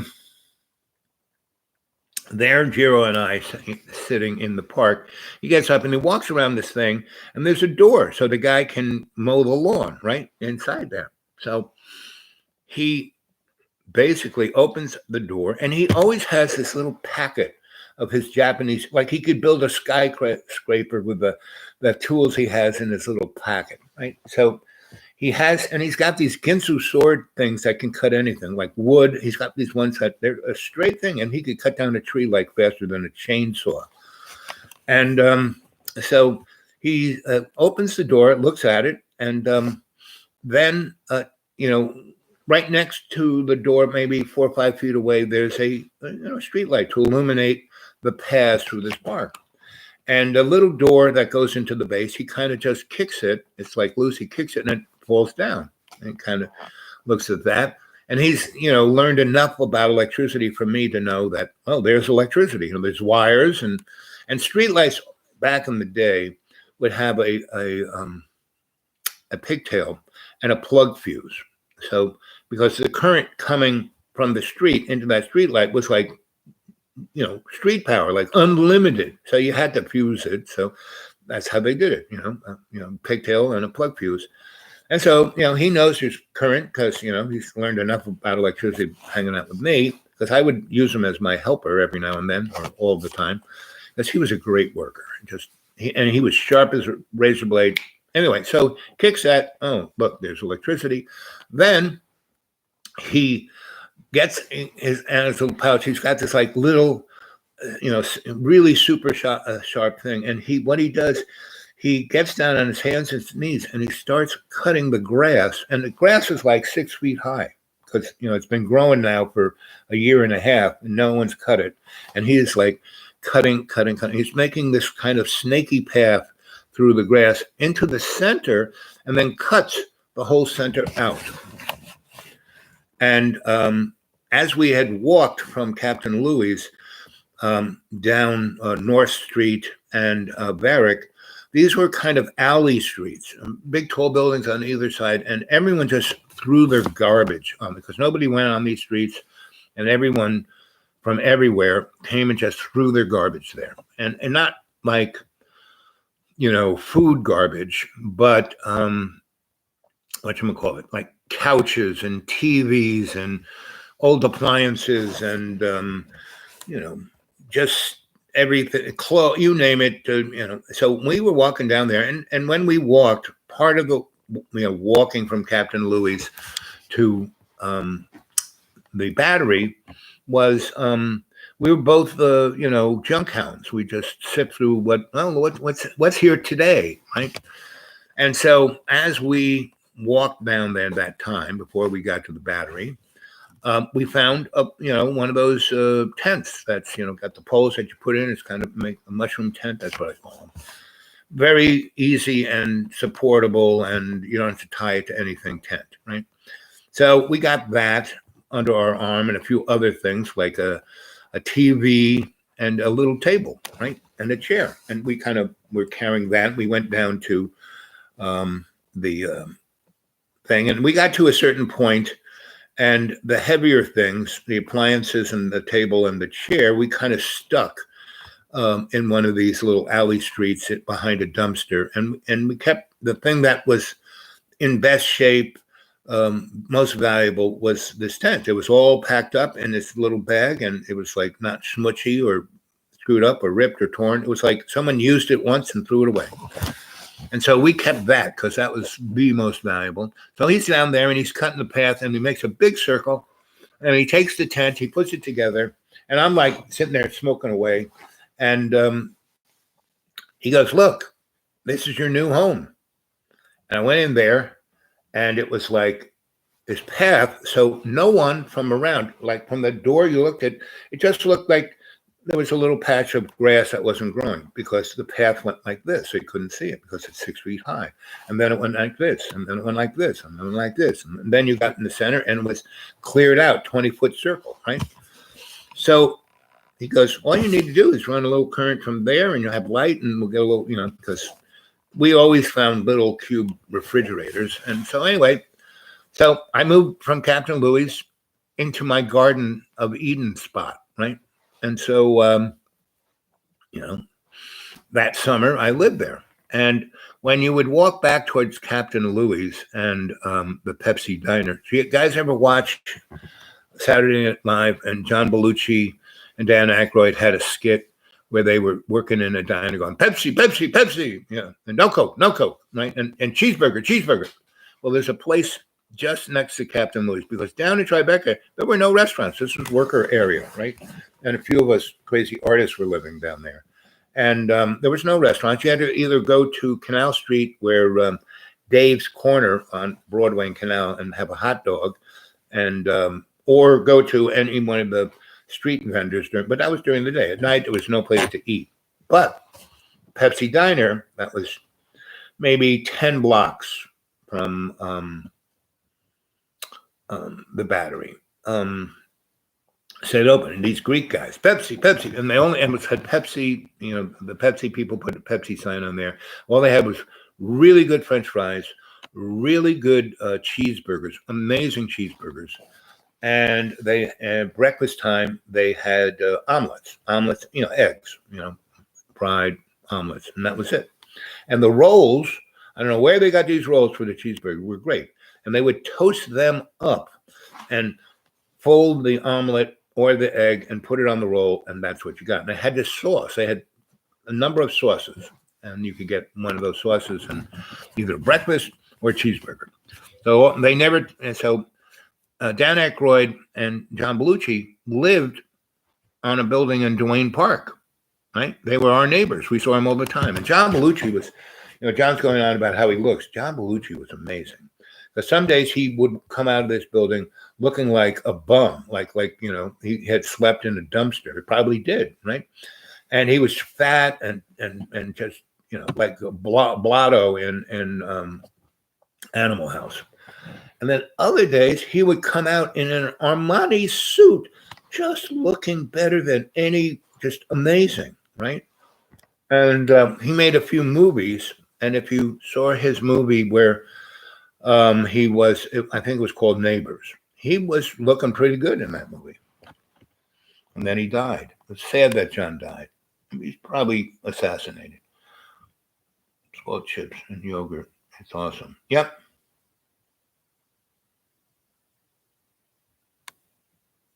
I mean, everyone's body is different. And you just have to eat to your body's optimum. And when you eat just crap all the time, he was like, he found these candy bars down under there, and he was hungry. So, he couldn't wait the 5, I'm talking about JB. That's what we're going to call him from now on, JB. JB was like, I'm going to go upstairs. And he had like these things stuck. So he's just, I said, no, John, wait 5 minutes. I'll have, and then, I don't know, it's poison. I said, this is the best I ever had. Well, man, he says that every freaking time he eats my food. So I'm trying to cook for his body chemistry and type, so he will lose weight. And that all the times I cooked for him, he lost weight. When I was away for 2.5 years, not so much. And you heard him talk about, I had to kill myself to just lose, And that is a person not crazy. People, oh, he's crazy. He's not crazy. He's out of balance. And then he doubles down on by being a Libra. You set Libras out of balance, and whoa, baby, right? So, and he's like, oh, you want me fat because you're skinny and you want me fat. And I said, no, because he's like jealous that, I'm basically half dead, and he thinks I look really good. I was looking at you, and you're constantly changing. You look like you were 20 years. I mean, this is how I look. It doesn't really change. I don't really fixate on how I look. It's more like, can I walk? Can I breathe?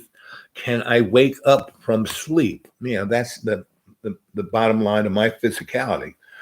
So, anyway, back to, I moved into my little Garden of Eden, and it was great because down in Wall Street, after 6 o'clock, there is nobody, and nobody shows up until like around 6 in the morning. There are a few people, trickle here, trickle there, but 6 in the morning, it's like a fire hose. People explode out of the subways and go to work, right? And then they go home and they get sucked down into the subway, and they are gone, right? So, and that the terrorists aren't really serious about it, because in 1986, when Billy Clinton was pres, the blind chick who was an engineer blew up a bomb in the World Trade Center parking lot, right? And most of that, there was 2 guys in the crew who did this who were FBI agents, and they were just there collecting evidence. So when they did it, they could put them in jail, beyond a shadow of a doubt. And a good deal of the stuff that the device was made came from the FBI, right? So, and if they really wanted to do some harm, because it's like, what, the pattern of people who are going home from work and going to work, if they had put that truck in that garage and had put it against the wall. So when they built the World Trade Center, first they took out, like, demolition that whole neighborhood. Then they dug the big deep hole.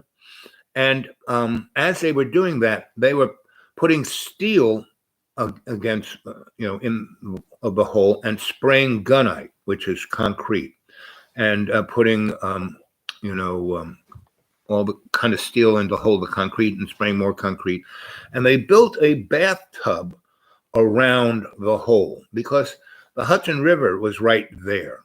And when they were doing that, the water was seeping in, so they had to use the case, when they built all the tunnels under the rivers in New York, they had to figure out how to dig this hole under a river without all the water falling on top of them. And so they used that technology, which came from the 1890s, and built the bathtub.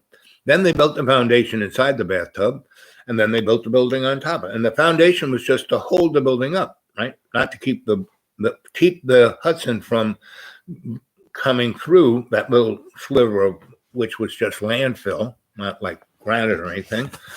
And that whole section of New York is swampy landfill, basically. So they had to go pretty deep to put the foundation to hold that building up. Anyway, so if those guys had, they had a big bread truck, big delivery truck, like, UPS truck, big, and it was full of, liquid nitrate and, that kind of bomb, which is very volatile, blow up a lot. And you look at when they blew it up, and they put the truck in the middle of the parking lot, which had tremendous, like, acre space around it.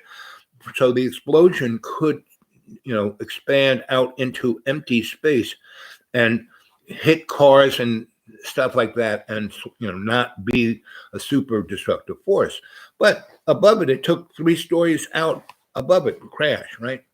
So if they had put that truck against the wall and put steel on the outside, the wall facing the parking lot, not the wall facing the bathtub, so all the explosion will go into the bathtub, what would have happened is that it would have broke through the Hudson River, would have washed in. And the World Trade Center, why they built it there, is that all of the subway lines and all of the PATH trains, which are the subways that go over to New Jersey, because in the 20s, 30s, 40s, from 1890 until 1950, good deal of the workforce and the business force was over in Newark.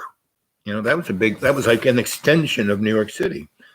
And all the other little cities that are along the Hudson on the Jersey side up to the Palisades. So anyway, they had put that truck there. The river would have come in, and that part where that parking lot was above all of the subways and the PATH trains. So if they had put that truck there to blow up around 4:30 in the afternoon, and while millions of people were going home in the subways, it would have killed all those millions of people. So if those terrorists were truly serious, it would have been the same bomb, the same truck, the same everything, but just moving it 60 feet over there. That's all they had to do. I have friends who worked in the bomb disposal unit, and so that's where I learned about all of that from them. And they said, this obviously was, and then, I learned what a red flag was from those guys and people in the military. When I was being Mr. Scholar, talking to everybody, my worldview came from the guys who were building this worldview, and they were, they believed in what they were doing. And so, they didn't think any of it was wrong. And they basically wanted it to be known. And it's already known. Everything is in plain sight. People are just, ignoring it, just like there was a depression in 1971, the oil embargo. Why the oil? Because we had a depression and no one used oil. And the other side of the coin is, on this side of the oil embargo, you could buy a gallon of gasoline for 16 cents. A year later, it cost $2. Meaning everyone knew that oil had a limited lifetime, environmentally, and access to it. Now, there was all this gobbledygook about peak oil. Well, oil does not come from dead dinosaurs. What oil is the synovial fluid of the planet. It's like we have all these different rotating forces in the center and extending out up to the surface. It needs lubrication. That's where oil comes from. Between the heat and the friction of that process, you get oil. So there we were sitting in the park. I now am living in the Garden of Eden, and I'm watching, and I have these little peepholes of grass that, just a little, so I can look from the center out in every direction of where the paths are. Now, people won't notice this because it's down low, because I'm like sitting on the grass, and I'm looking out around me, and I could see what was going on. So the gate, the lock on it that was from the city was broken. So for the first few weeks, I had that, but then I put my own lock with my own key, and I took a cable from the street lamp into and I had air conditioner in there, and I had a stove, and I had a TV and lights and everything, right? So and I stayed there that whole summer up until I went back to school in October. I mean, that was one of my best. It was cool and nice and pleasant, and people would come and visit me, and we had this whole park to have, fun in, and no one cared, because no one was there. Weekends, no one was there. A few tourists, but that's about it. And we would also have parties on the Staten Island Ferry because it cost a dime. We go on there, and they had, a place you could get cheeseburgers and hot dogs and coffee and beer and booze. They had a bar there, So they were happy that we were having a party there. This is the days of the boombox. So, and they had the inside when it was raining or cold, and lots of seats, like a gigantic bus. But they had a big open, you could walk around, and at either end, they were really big, like you could fit 100 people just in the front and the back, and up top, that was even bigger. They had a smaller section that was covered that you could sit and be protected, and the rest of it was totally open. So we would have parties on that thing like it was like 1999, and no one cared. And then one day, somebody from the Port Authority was on the thing and saw it, and instead of going, "What are you doing? I can't do this," he came up and said, "This is great. Who are you guys? What do you?" And half of us were from Collab and other art organizations because we were all artists, and that's when we started. That's really when Collab kind of got its seal of authority, because the Port Authority, which is a gigantic political economic entity, it owns all the bridges. George Washington Bridge. The only bridge they don't own is Brooklyn Bridge. The city owns that. That was privately owned. But all the rest are, no one had the money or the knowledge or the ability or the stick-to-itiveness that, Robert Moses, who started the Port Authority. And as it says, Port Authority. And Port Authority actually was made before the Revolution. And that's where maritime law came from. And in 1876, the United States went from the Constitution to maritime law. So when you see a court, on one side of the judge, there's a regular old American flag that you see flying in the wind. On the other side, to his left, is an American flag with a gold fringe around it, and that represents maritime law. And that's what you are being ruled by, maritime law. So there I am, living in the Garden of Eden, having parties on the the ferry, and in my going back, and the ferry was I loved going on. I would read books. I'd bring my own chair and sit outside. These guys let me do anything, right? Because they were having fun. We'd have these parties, and the people who worked there got joy from it. The bureaucrats said this was a great idea and started letting us do things in like the bus terminals, Port Authority bus terminal, all of the transportation in New York City except Penn Station and the other one are owned by the Port Authority. And they gave the seal of approval. So we did, they had all these buildings that people didn't even know they owned that actually had like little dioramas that no one ever used. We would just, put our art in those. And that's what happened. You might go Google White Columns. That building's owned by the Port Authority and / UPS. And they let us, right across the street was another place that I helped put together with Richard Heyman. We started the Ear Inn. So go Google the Ear Inn, Google Richard Heyman, Google, and I used to live up in the attic. We got this place just because we were looking for a place to live in. But when we rented, when we were there and the real estate guy came, no one had been in that thing for like 30 years and it was falling apart. And the back of the building had fallen off. So no one's going to rent this place. And we wanted it because the apartment upstairs was in great shape. It wasn't falling apart. It had its own entrance. And so we thought it'd be super cheap. So the real estate guy comes down, he opens up, we look at it, it's like a total mess. And he goes, "You guys don't want to rent?" "No, we're going to rent this." And he goes, "By the way, this has the second oldest liquor license in New York City. It is so grandfathered in. All you have to do is go down to the city. And here, this is a lady's number, Madge. If you rent this, I'll call her up. I'll give her your names. And all it does, you won't have to go through lawyers or any of the stuff you have to go to now. You just have to give her $50, and you'll have a liquor license in New York City. And that's what we did. And that was one of the first restaurants in Soho. It was way over on the west side on Spring Street, but that was the Ear Inn. And why it became the Ear Inn, and the electrics was like wired in 1920. It was run by a midget, so the kitchen was like like a closet, and the counters were 18 inches off the floor. So I had to dig a hole. Luckily, where that part of the building was dirt underneath the wood floor. So I cut through the wood floor, and dug a 3-foot hole so I could stand in the 3-foot hole and have the counters at workable height. And that's the Ear Inn. And why it's called the Ear Inn, it had a neon sign outside called Bar, right? And neon is you see the sign, but it's lots of tubes put together to make a sign, right?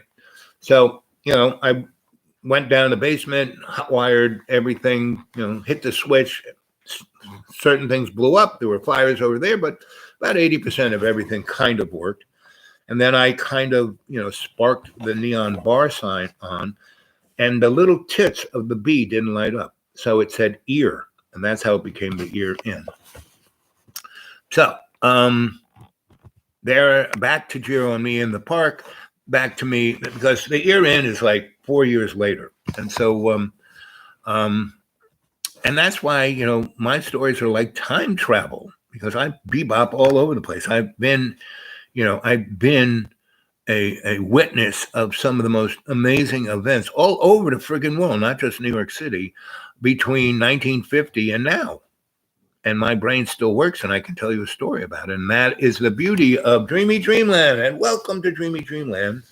And I am your sensei, Al Bob, telling you stories as the griot. And remember, you can get a hold of me at, and all you guys on the chat, please email me today saying, here I am, so I can see who what you're registered, because you email me all the time. And then, because I get about 50 freaking spammy emails and I can't stop it. So I have to look at everything. And some days I don't look at my email for weeks, and then I lose sight of you guys. So every time I don't reply, you should hey, I'm over here, right? So get a hold of me at thedudeawake42@gmail. And anybody wants to put something on PayPal, I could surely use it. So, because, I live day to day here. I have no idea. I'm pretty sure that I'm going to be able to stick here. I'm pretty sure I'm going to help John, because it's all up to John, because I get him to a place and he goes, yes, I feel so much better. This is working. And then he drinks coffee and then doesn't sleep for 2 days, and he throws me out. So I have no idea, right, of what cometh this way. All I do is, and I don't believe in anything, all I have is faith in love's co-creation. And let us say a prayer right now. Everyone kind of sit in a nice place, get relaxed.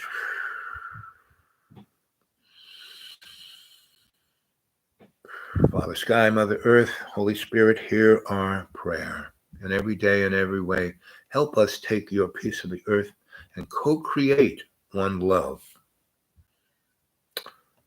For that is the only truth. The only thing that exists is this one love of our co-creation. Everything else is an illusion.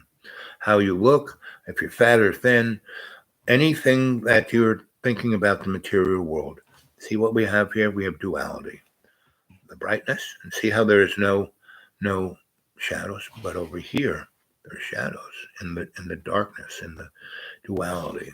So that's what we got going on. That's why the world is so screwed up, because it's in this dark, this side of the duality. And on this side, there is no shadow in this side. Now, down here, this is the duality attempting to negate the light of the love. So that's what we're here to do. That's why I have Dreamy Dreamland, to get you out of the dreamland, right? To get you awake, not awoke, but awake, So you can consciously have an intent, the thing you want to accomplish, whatever it is, that's your conscious intent. And it has to be done in co-creation with love's one love. And when that's the thing to do. So in every day and every way, we take the piece of one love and put it like this light right here to get rid of the duality. So it's so simple. You just have to move into the light. It's very simple. But as my mother used to say, you can drag a horse to water, but you can't make him drink. And that's, been my experience for the last 7 years with JB. And that's what I'm calling John Birmingham from now, JB. Because he does fit the character trait of Job. So I'm calling him JB. And because he has issues about his name, and so JB it's just 2 letters, so it can't represent the things he gets upset about. And he can be set off by anything. And from one moment to another. One moment, not a big deal. Next moment, give out, And he can change like that in 20 seconds because he's a Libra, and he hasn't been in balance. He can't even remember being in balance, When I walk him back all the way to his early childhood, he all I can feel is his anxiety. And he blames himself. It's all his fault. But then he says his voice is telling him to do these things, and it's, he can feel his familiar, making him do things, what are you talking about? Your sister lives, hundreds of miles away. Your parents are not here. You can't hear them talking to you, John, JB, you can't hear that, that any voices you hear, the only voice you're going to hear is me, other than that, not really. Now, I've been around. I mean, this is a very psychoactive place. This is paranormal center. It's, the Cherokees, one of the Cherokees' most sacred spots. But that isn't bad or good. And pretty much there is no bad or good. That's so subjective. It's ridiculous. But if you lean yourself into the dark, you can just be totally chewed up by it. I don't do that. I'm just doing this, showing you the duality right now because I can. This is me. This is where I stay. I don't stay in this. I stay in this. But I'm showing you this because this is what it is. This is 2022 is right upon us, right? And right this week, before Saturday, New Year's, Friday, New Year's Eve, today, Tuesday, 3 days away. We got 3.5 days left of 2021 to set our conscious intent, what we want to do, what we want things to be, how things, instead of John staying here, he kind of skulked away. We could be working on this right now, right? Now, I'm pretty sure he's up there watching this, and that's why I'm doing this, because he's not sitting in the chair right next to me. He, in the shadows, he's upstairs, right, and listening to this. The question is, you guys, if you have John saying, John, we want to see the full version of the video you made with Al on Monday evening, right? So, let's see. Saturday was 25th. Sunday was the 26th. Today I moved in here. And Monday was the 27th. So, John, go Google him, not Google him, email him, however you connect to him. You should go and make comments to him on his comment line on his YouTube channel. He reads that religiously. And I would love it if you guys commented on my, communicated to me on my comments. So you could leave a long, more thoughtful, you could all of you guys who are chatting here, I would love it if you could, basically leave some even deeper thoughts, because here's a nice one. Lana says, so if there was some smart people who understand the meaning of all the human gives, I'm not good at doing that, but somebody had to be. Yes, we all are, but we just, I'm not saying I do my best in every day, in every way, to do exactly what Lana says. That's why you like this channel. I do my best at communicating that. Not like, oh, I'm fat. Look at I worked out all day. No. Look at my socks.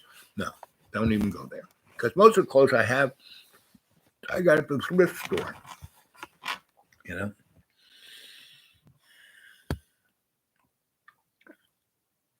Let's see. Patience of Job. That's what I try to have. But John does he does. That's why I call him JB, because he doesn't have the patience of Job. I mean, he can. If you go back and watch the first 15, 20 minutes of this live chat, he can't stick on anything. I mean, that's why I did what I did, because I knew that he had been up all night, like watching that and doing this and not sleeping, because, I went to sleep. I woke up, take a piss. I meditated. I kind of looked in on him and, energetically, I can't read his mind or know what he's saying or even know what he's doing, but I can tell whether he's awake or asleep. So I kind of realized he hadn't slept that. If he slept an hour, and that's kind of because he drinks so much coffee. And he said, oh, I drink coffee. I didn't. I drink a soda, meaning. And so the sodas, he's got 10 cases of sodas that are super high in caffeine. I'm not drinking coffee. Life is not transactional. And that's what religions do. They try to make religions transactional. If you do this, you'll get that. Let's see. That's, in the Catholicism, they have confession. And what was confession? But it was back in the day, well, rich people would rape, kill, and mutilate. And the church said that's not good unless you do it for the church. But if you do it on your own, it's not good. But if you pay us money, and I forgot what, I think it was conveniences. No, it was some term like that. But it was turned into, they realized, wow, this is a moneymaker. If we give it free, it's like what Google did. They gave access to the internet free so they could own your soul. And the Catholic Church gave confession free to the poor folk, the mud puppets, so they could own their soul.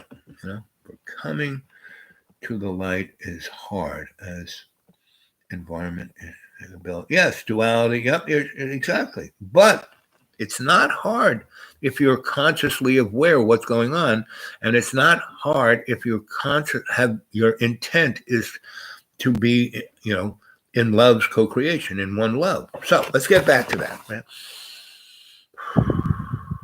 I'm going to give you 2 little mantras that if you just say them in your head, whenever you get distracted or confused, you say these things. And before I do anything, I say these, right? So one is conscious, aware, I am. Conscious, aware, I am. Conscious, aware, I am. Om. And you do it all in one breath, like conscious, aware, I am. Conscious, aware, I am. Conscious, aware, I am. Om,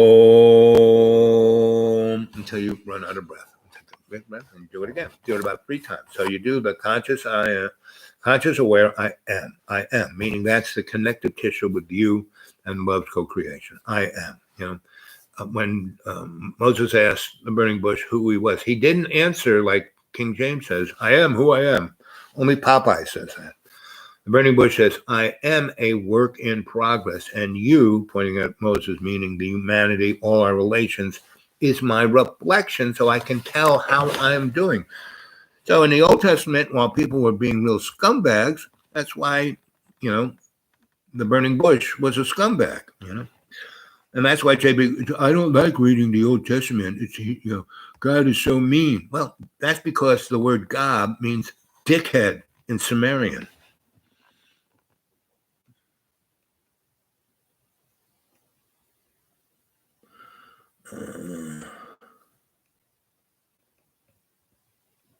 I forgot to look up sometimes. Right. And that's looking up is being consciously aware. Now, the next one is, so here we are. We got 2.5 days. Everyone is thinking consciously of what they want 2022. So let's talk about what you want for, Ed, Lana, MJ. What do you want your life to be in 2022? So we've been on now 2 hours and 9 minutes and 50 seconds. 7 of you there. Welcome to Dreamy Dreamland, right? I'm your griot, and what I want you guys to do is think right now and say to yourself, conscious intent I am, conscious intent I am, conscious intent I am. And as you're saying that, you're being consciously aware of what you want for the year 2022. And that's not being hassled by, the channel running through your mind, the propaganda channel. Forget the History Channel. Forget, Fix Your House channel. Forget any of those, forget the news channel. Forget, they're all the same channel, propaganda, right? If you go read Noam Chomsky's, Manufactured Consent, that's his best book, the one I like, I've read. I like Norm. I met Norm. I brought Norm to a college I was at. I didn't, but I got these kids to bring him to Asheville. And he hated Jesse Helms so much, he refused to go to North Carolina. And we had all this money we had to spend. And, so I called him up. I got his phone number. He's like in the phone book in Boston. I called him up. He picks up the phone. I mean, it's not like the rest of the world who doesn't even, just gives you the phone number. Anyway, so I said, "Is this Noam Chomsky?" "Yes, this is Noam Chomsky." "Noam Chomsky who wrote, Manufacturing?" "Yes, this is Noam Chomsky." "Noam Chomsky who's at?"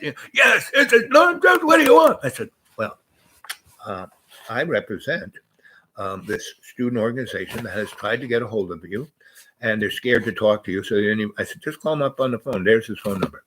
"Well, they're scared. I'm calling you up.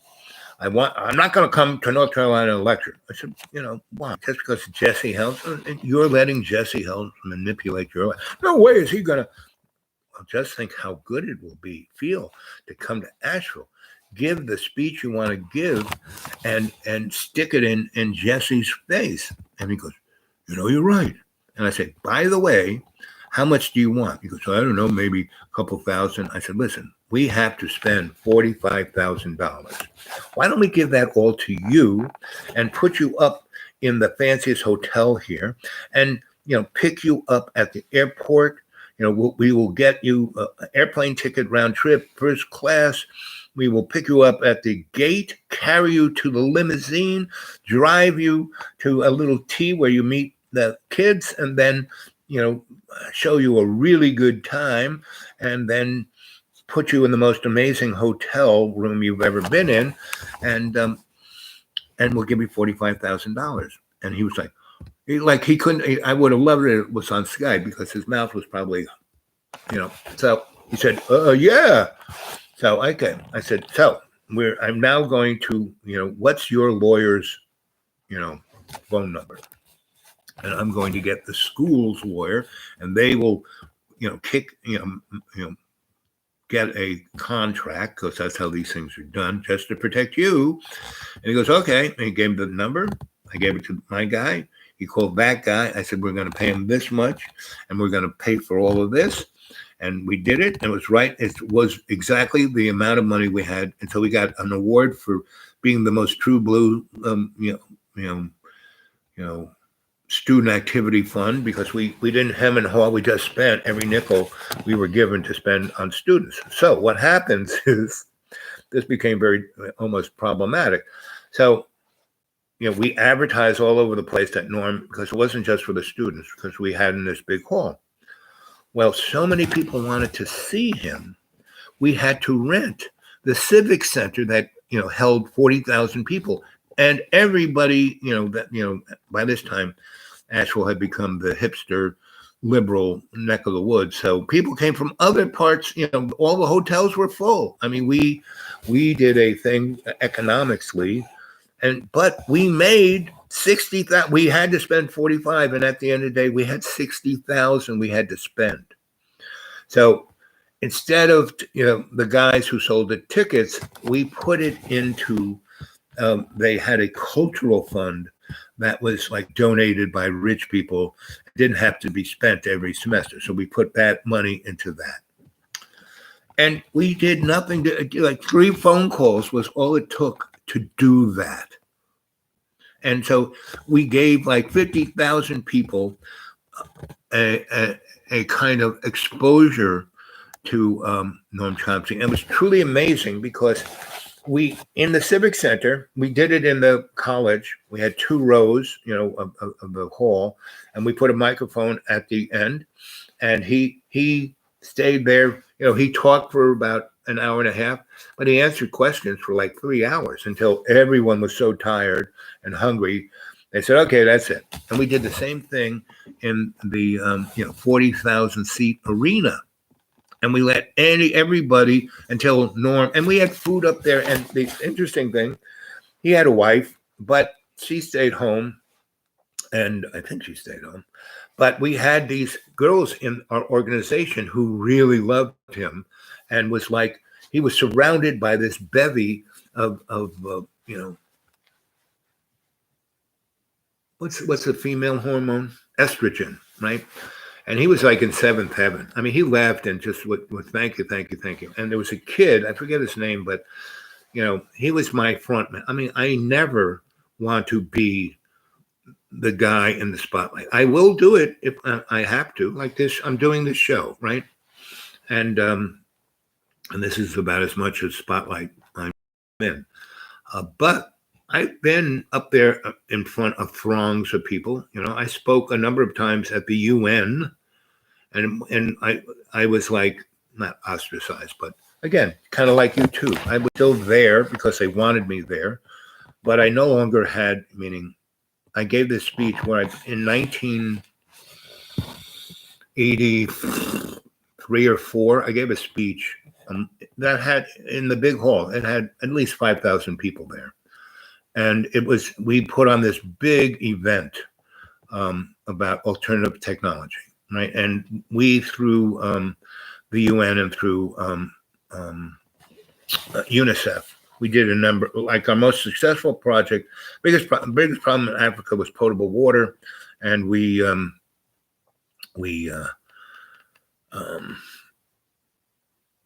I was sitting in my office and I was looking out, and I was like on the 23rd story of the UN building, and I had a window office, and I'm looking out, and I'm like, I'm 24 years old, and everyone wore like $1,000 suits on that floor, and I just wore the clothes, the clothes I wear now, right? And that's how he is, that's all right. I would go to these big fancy meetings. Everybody's like super duper fancy, have like 10 assistants. It would just be me and maybe a couple of people. And they would get dressed up, not me, because I don't have to. I don't have to prove anything. I don't have to be a certain way to be. I'm just Al Bob, just me, right?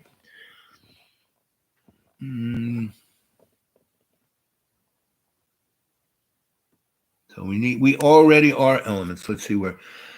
And no matter what you are, just say no. Yep. Do not comply, 2020 ascension, no pain, just zip line into paradise. Well, MJ, we always have that zip line available. So why don't we use it? Why don't we do it? Why aren't we our better selves? Why don't we, have our intention to be the best we can be? Just by giving it a debt. I mean, come on, MJ. You've been around long enough to know that we were supposed to be ascended lots of times. There were many dates. On this date, those guys who all killed themselves so they could get on the spaceship. No.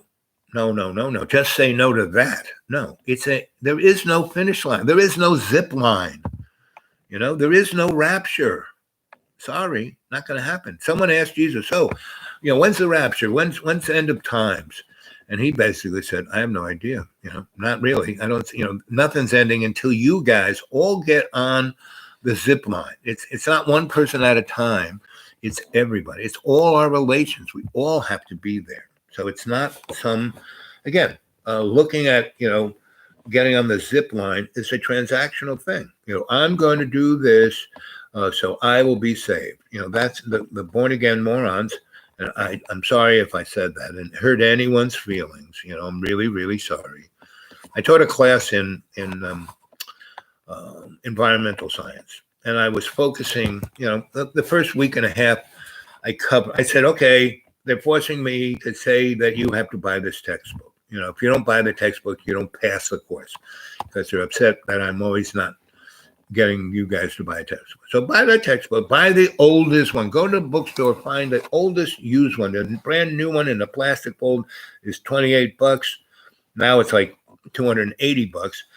Same book. And but if you go into the bookstore and find the used book, and not only that, go through all of the used books and see the one that somebody underlined what's important and then made notes. The teacher said this is going to be on the quiz. You find that book, and usually that book is $3. And so you're going to fail this course if you can't find a book like that. And there's 2 bookstores in town that might have this book. So you can't find it in school, go to that. And then if you couldn't find that, you have to bring me a note from the bookstore saying we don't have used books, or we don't have this in the used, or and if you buy a used one that's not the cheapest, oldest one, you bring me the bill of sale showing that it cost, $15 rather than $28.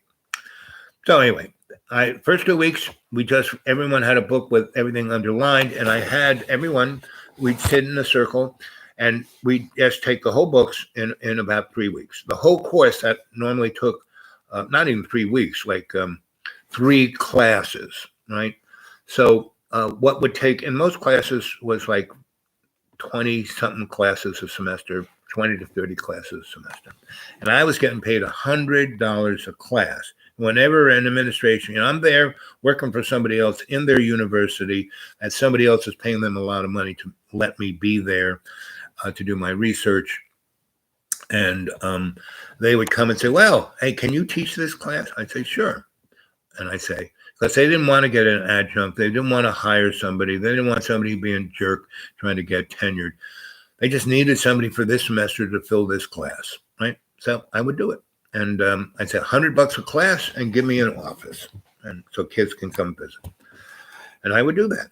And virtually all of the people I ever taught in that frame, 98% of them, that they got so jazzed by it that that was it for their life. That was their path. That's what they did. Right. So anyway, I'm taking this one course. I'm teaching this one course.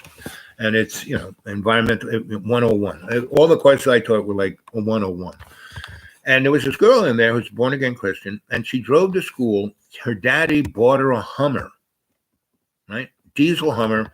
And she would come in, and it was like he got it from military surplus, so it had all the military everything on it. It had the Desert Storm look, and she would come in and she would pollute the whole campus with her diesel exhaust, because they never tuned it up, and it was just like a steam engine, black cloud coming anyway.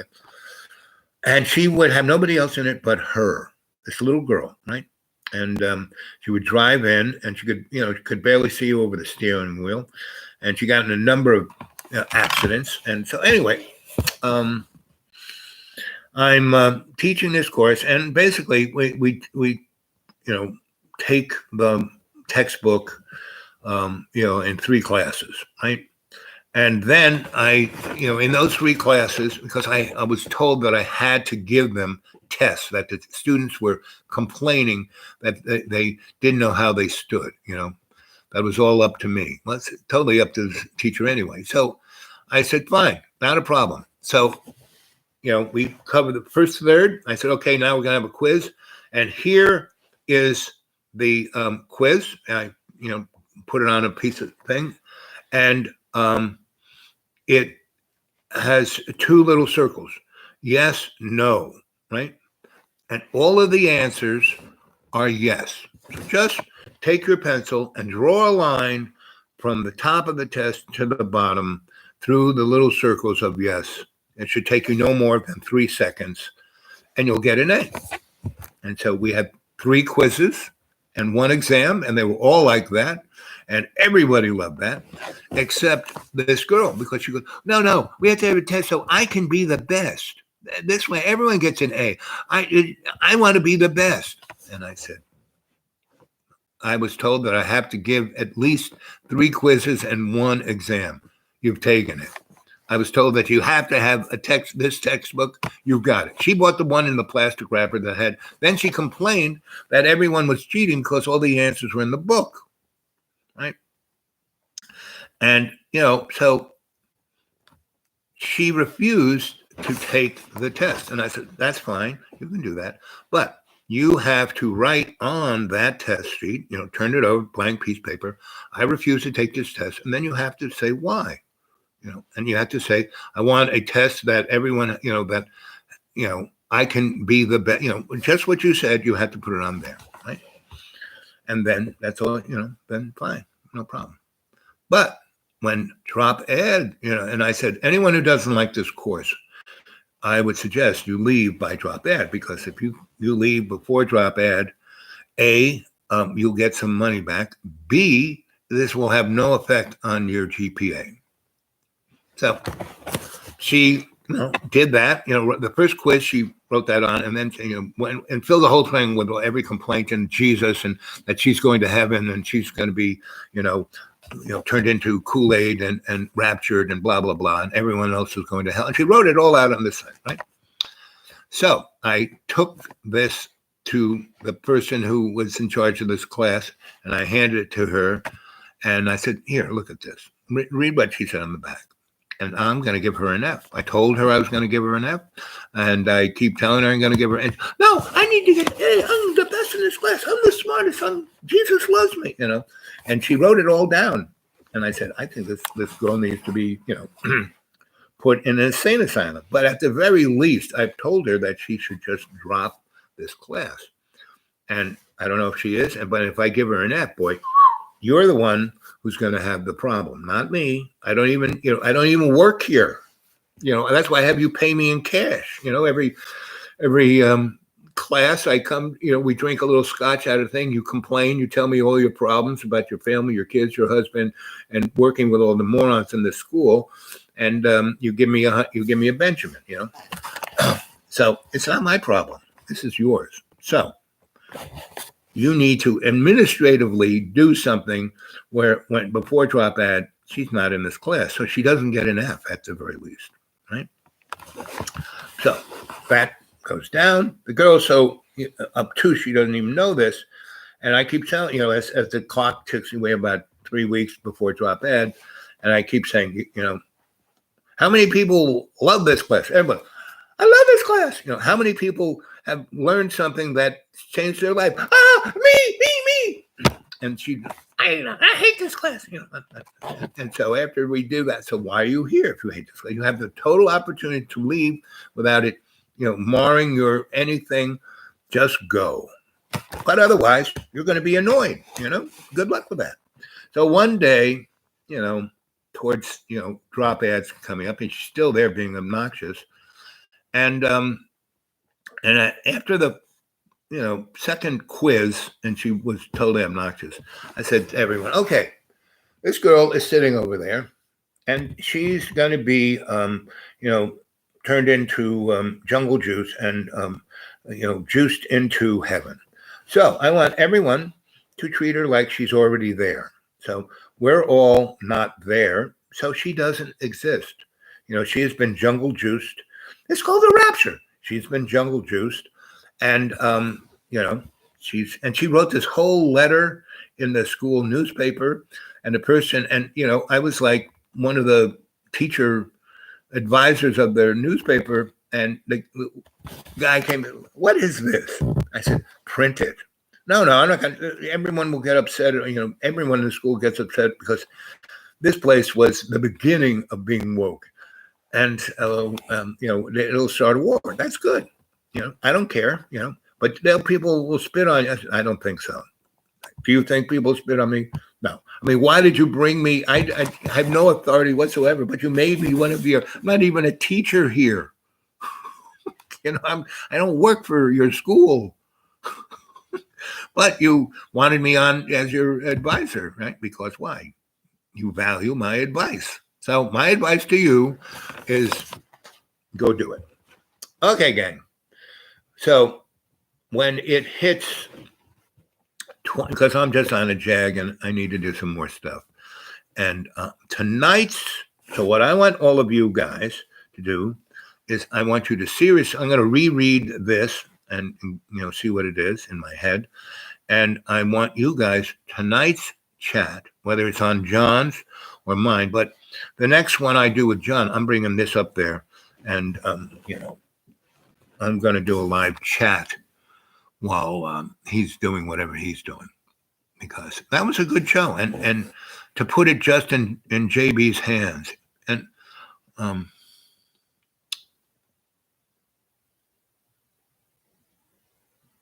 does anyone know foreign languages? Lana, you're in Sweden, correct? What is Jan the Swedish for John? Because I don't want to call him John. Because he has, retentive issues about that name, So, and that's all I'll say. He has issues with that name. And so Jan, is that Swedish for John? I think it is. Ed, back again.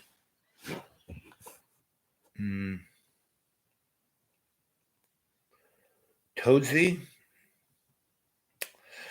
Anyway, so tonight when we go on around 8 o'clock, maybe 7, I want to hear from you guys about what your conscious intent for 2022 is. And we're going to turn it into a shamanic episode where we are focusing the betterment of the world. Because, the Neo Insane Clown Party, which Jojo, the used car salesman, is the poster boy of. And along with all the other knuckleheads like Pierre in France and who's a clown boy in England. He's got that red nose and the red hair, and all the rest. They all belong to the same ridiculous ruling class club, and the last 2 years hasn't been enough to throw all our relations into the dumpster. So they're going to try and make 2022 even, to double down on the militarism. Aliens will invade, to constrict folk even more, and so they can't talk to each other. We'll have a power crash, and like a solar flare that'll fry our grid and the internet, and it'll come back enough to make the military industrial complex still be there, and enough for people to huddle in their houses scared of everything. But if just the contrary, just a handful here has the conscious intent to A, not let that happen, and B, turn it into a carnival, and C, everyone have a good time with it, and D, finally, as Lana was talking about, get that experience of being on the zip line. Because being on a zip, I went on a zip line once in Brazil, and it wasn't like for tourists. To get from this part of the Amazon forest to that part, you had to do a zip line, because if you walked on the ground, you were going to get eaten by a leopard or something that they didn't even know existed, So, and John was going on about scary things last night. Oh, there's a voice coming out of my floor. And if you wanted scary things, you friggin' went into this part of the Amazon rainforest that was below the doctores, he called the ranch, but this thing was like a zillion acre facility, and he had a house twice as big as Versailles, and down below was where he threw all his genetic experiments of Camaras that didn't kind of work out the way, and just let them reproduce and go nuts out there. You know, it was worse than the movie they made about dinosaurs, bringing them back from being stuck in the amber. Well, the Nazis were doing stuff like that in the 1920s, right? And the Nazis aren't like, there's National Socialism that stood for Nazi, but there's the Hail Hydra, you know, back in the days when the guy who wrote James Bond novels, and he wrote them in the early 60s, there was English, MI6, the CIA, and everybody else, the French, the Japanese, they all had their own intelligence place. Then there were the Russians, and then there were SMERSH. And they were the nastiest, like Dr. No came from SMERSH. The guy with the cat came from SMERSH. The guy who had the space wheel with jaws and was going to send poison to kill everyone on planet, so only the chosen few. I mean, these are realities. And Mr. 007 wrote them in novels because he couldn't say, well, this is what's going on. And that's why I write novels, because I can't say this is what's going on. And this is why I do the YouTube and I open, welcome aboard to Dreamy Dreamland. Good morning, good evening, good afternoon, and happy to see you. I am your griot, your storyteller, Sensei Al Bob. Yep. And, you know, that Lana, a good DH is, you can call them Richard for Dick. And I never understood why people call themselves Dick, like Dick Nixon, Dick Army, and Dick Cheney. Why do you call themselves Dick? They only call themselves Dick because they were dicks, right? So Richard, and for head, cranium. So if you don't like to use that word, DH, you can call them Richard Craniums. That's an Australian term. Lost something in translation. Yep. That's easy. With me, it's easy to lose something in translation. But on the other side, everything I say is like crystal clear, you know, just kind of, I got a little sense of, you know, my Al Bob, Sensei Al Bob, griot sense of humor. So anyway, I'm going to come back at 7 p.m.-ish, and I want you guys to think to, you know, the next few, you know, so here it is. What is it? 111. I love it when it does that. It's 2:37. So I'll talk for a little bit more and tell you how much I love all of you. And remember the prayer, conscious, take a big breath. And this is a mantra. This is how you can go straight into state, right? Conscious awareness, I am. Conscious awareness, I am. Conscious awareness, I am. Om. You do it all in one breath. You do it 3 times. Conscious aware, I am. 1. Conscious aware, I am. 2. Conscious aware, I am. Om. Then one more time. Conscious aware, I am. Conscious aware, I am. Conscious aware, I am. Om. Now you breathe in such a way your diaphragm's lifted, more prana's going in your body. You're becoming energized, right? Then that awareness brings you that intent you want. Oh, I want this. I need that. I'm going to be intent about this all day long, doing my best. Conscious intent, I am. Conscious intent, I am. Conscious intent, I am. And if you do that in the process of going into meditation, going to state, illuminating your imaginary mirror, walking through that into your subconscious, which is your Akashic record, the library of your existence and all your relations, where you can get every bit of information from your librarian and then explained to you by your animal totem, and then watch your back. Your back is being watched by your guardian angel. So I want you to, you know, little bits all day long, do that. Think about your awareness of going into state and your being in your Akashic record and all the above. And then seeing in your Akashic record the intent you want. And I want you to, you know, do that as many times all day. And, you know, once you get good at doing that, you don't even have to say it out loud. Just kind of And bingo, there you are. I go into state like here, I'll show you. And I'm going to pump this out to you guys. So just getting a nice kind of relaxed, and how people, I used to teach meditation in Central Park, right? Along with Tai Chi and Qigong. And because we used to do this big concert at the band shell called, what was it called? We did it on the day they dropped Peace Day, the day that they dropped the bomb on Hiroshima. And those 3 or 4 days between Hiroshima and Nagasaki, we started out with a big concert, and then we had an event that went that whole day. And we had people doing all kinds of stuff and camping out and doing everything. And we did it for a good 8 years. I did it with this woman named Suzanne, and we started an art organization, Art for the People. Just think of that. And so I would do this, and people go, we'd be sitting, we'd do Tai Chi, and I said, now we're going to meditate and Tai Chi. I can't do that. I can't even sit down and meditate.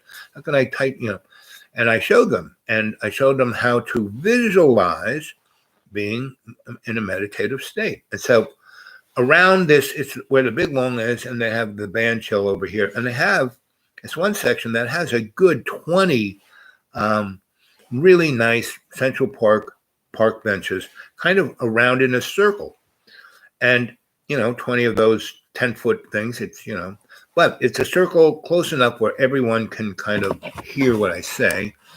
And I would say, okay, everyone sit down.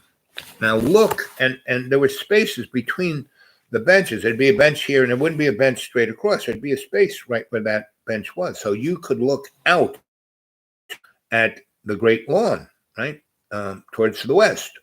And if you were sitting on the west bench, you could look east and see the Great Lawn on the east. So it was this bucolic main meadow. And they have gardens and statues and paths that go all the way through it. And it's kind of built from the down low on the west side to up towards Fifth Avenue. And then there's a big stone wall. And then the wrought iron kill you fence on top of that.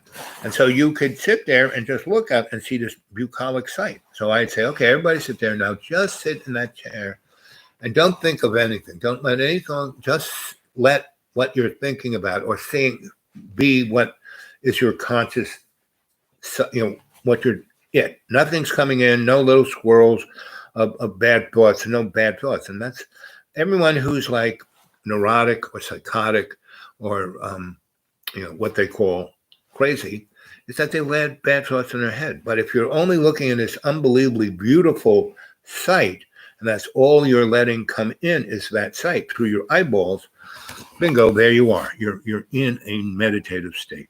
So I would have them see that, do that. We do it for 20 minutes. Then I'd say, okay, now close your eyes and see it.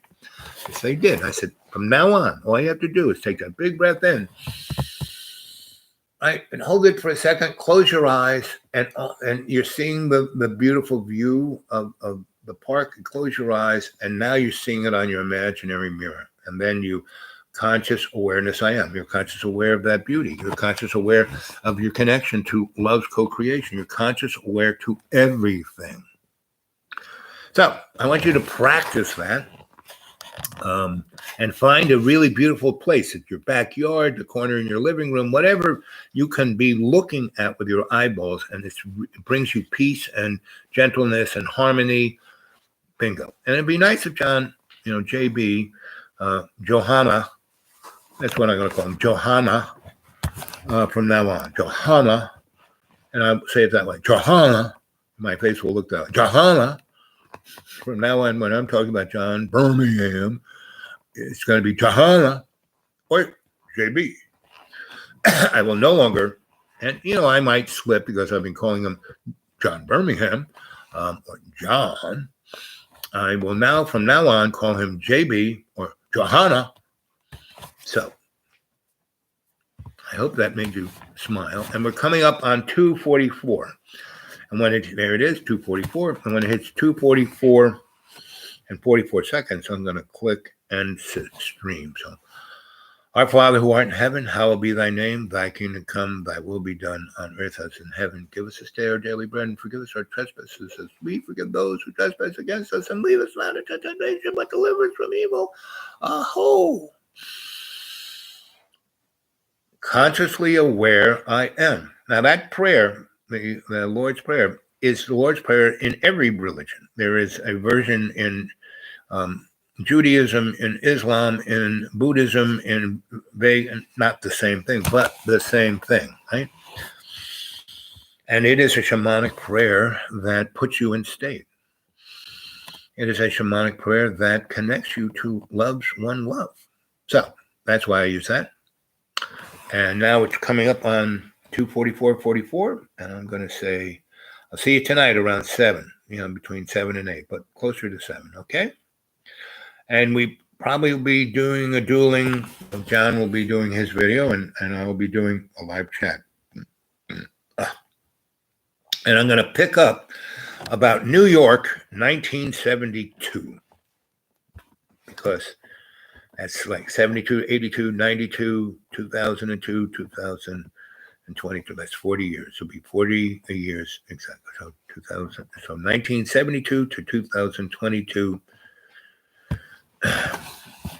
And, in 72, I was 22 years old. And when my birthday rolls around in a few weeks, I will be 72 years old. So, okay. I love you guys. Have a beautiful day and keep all of what we've just talked about in our mind here.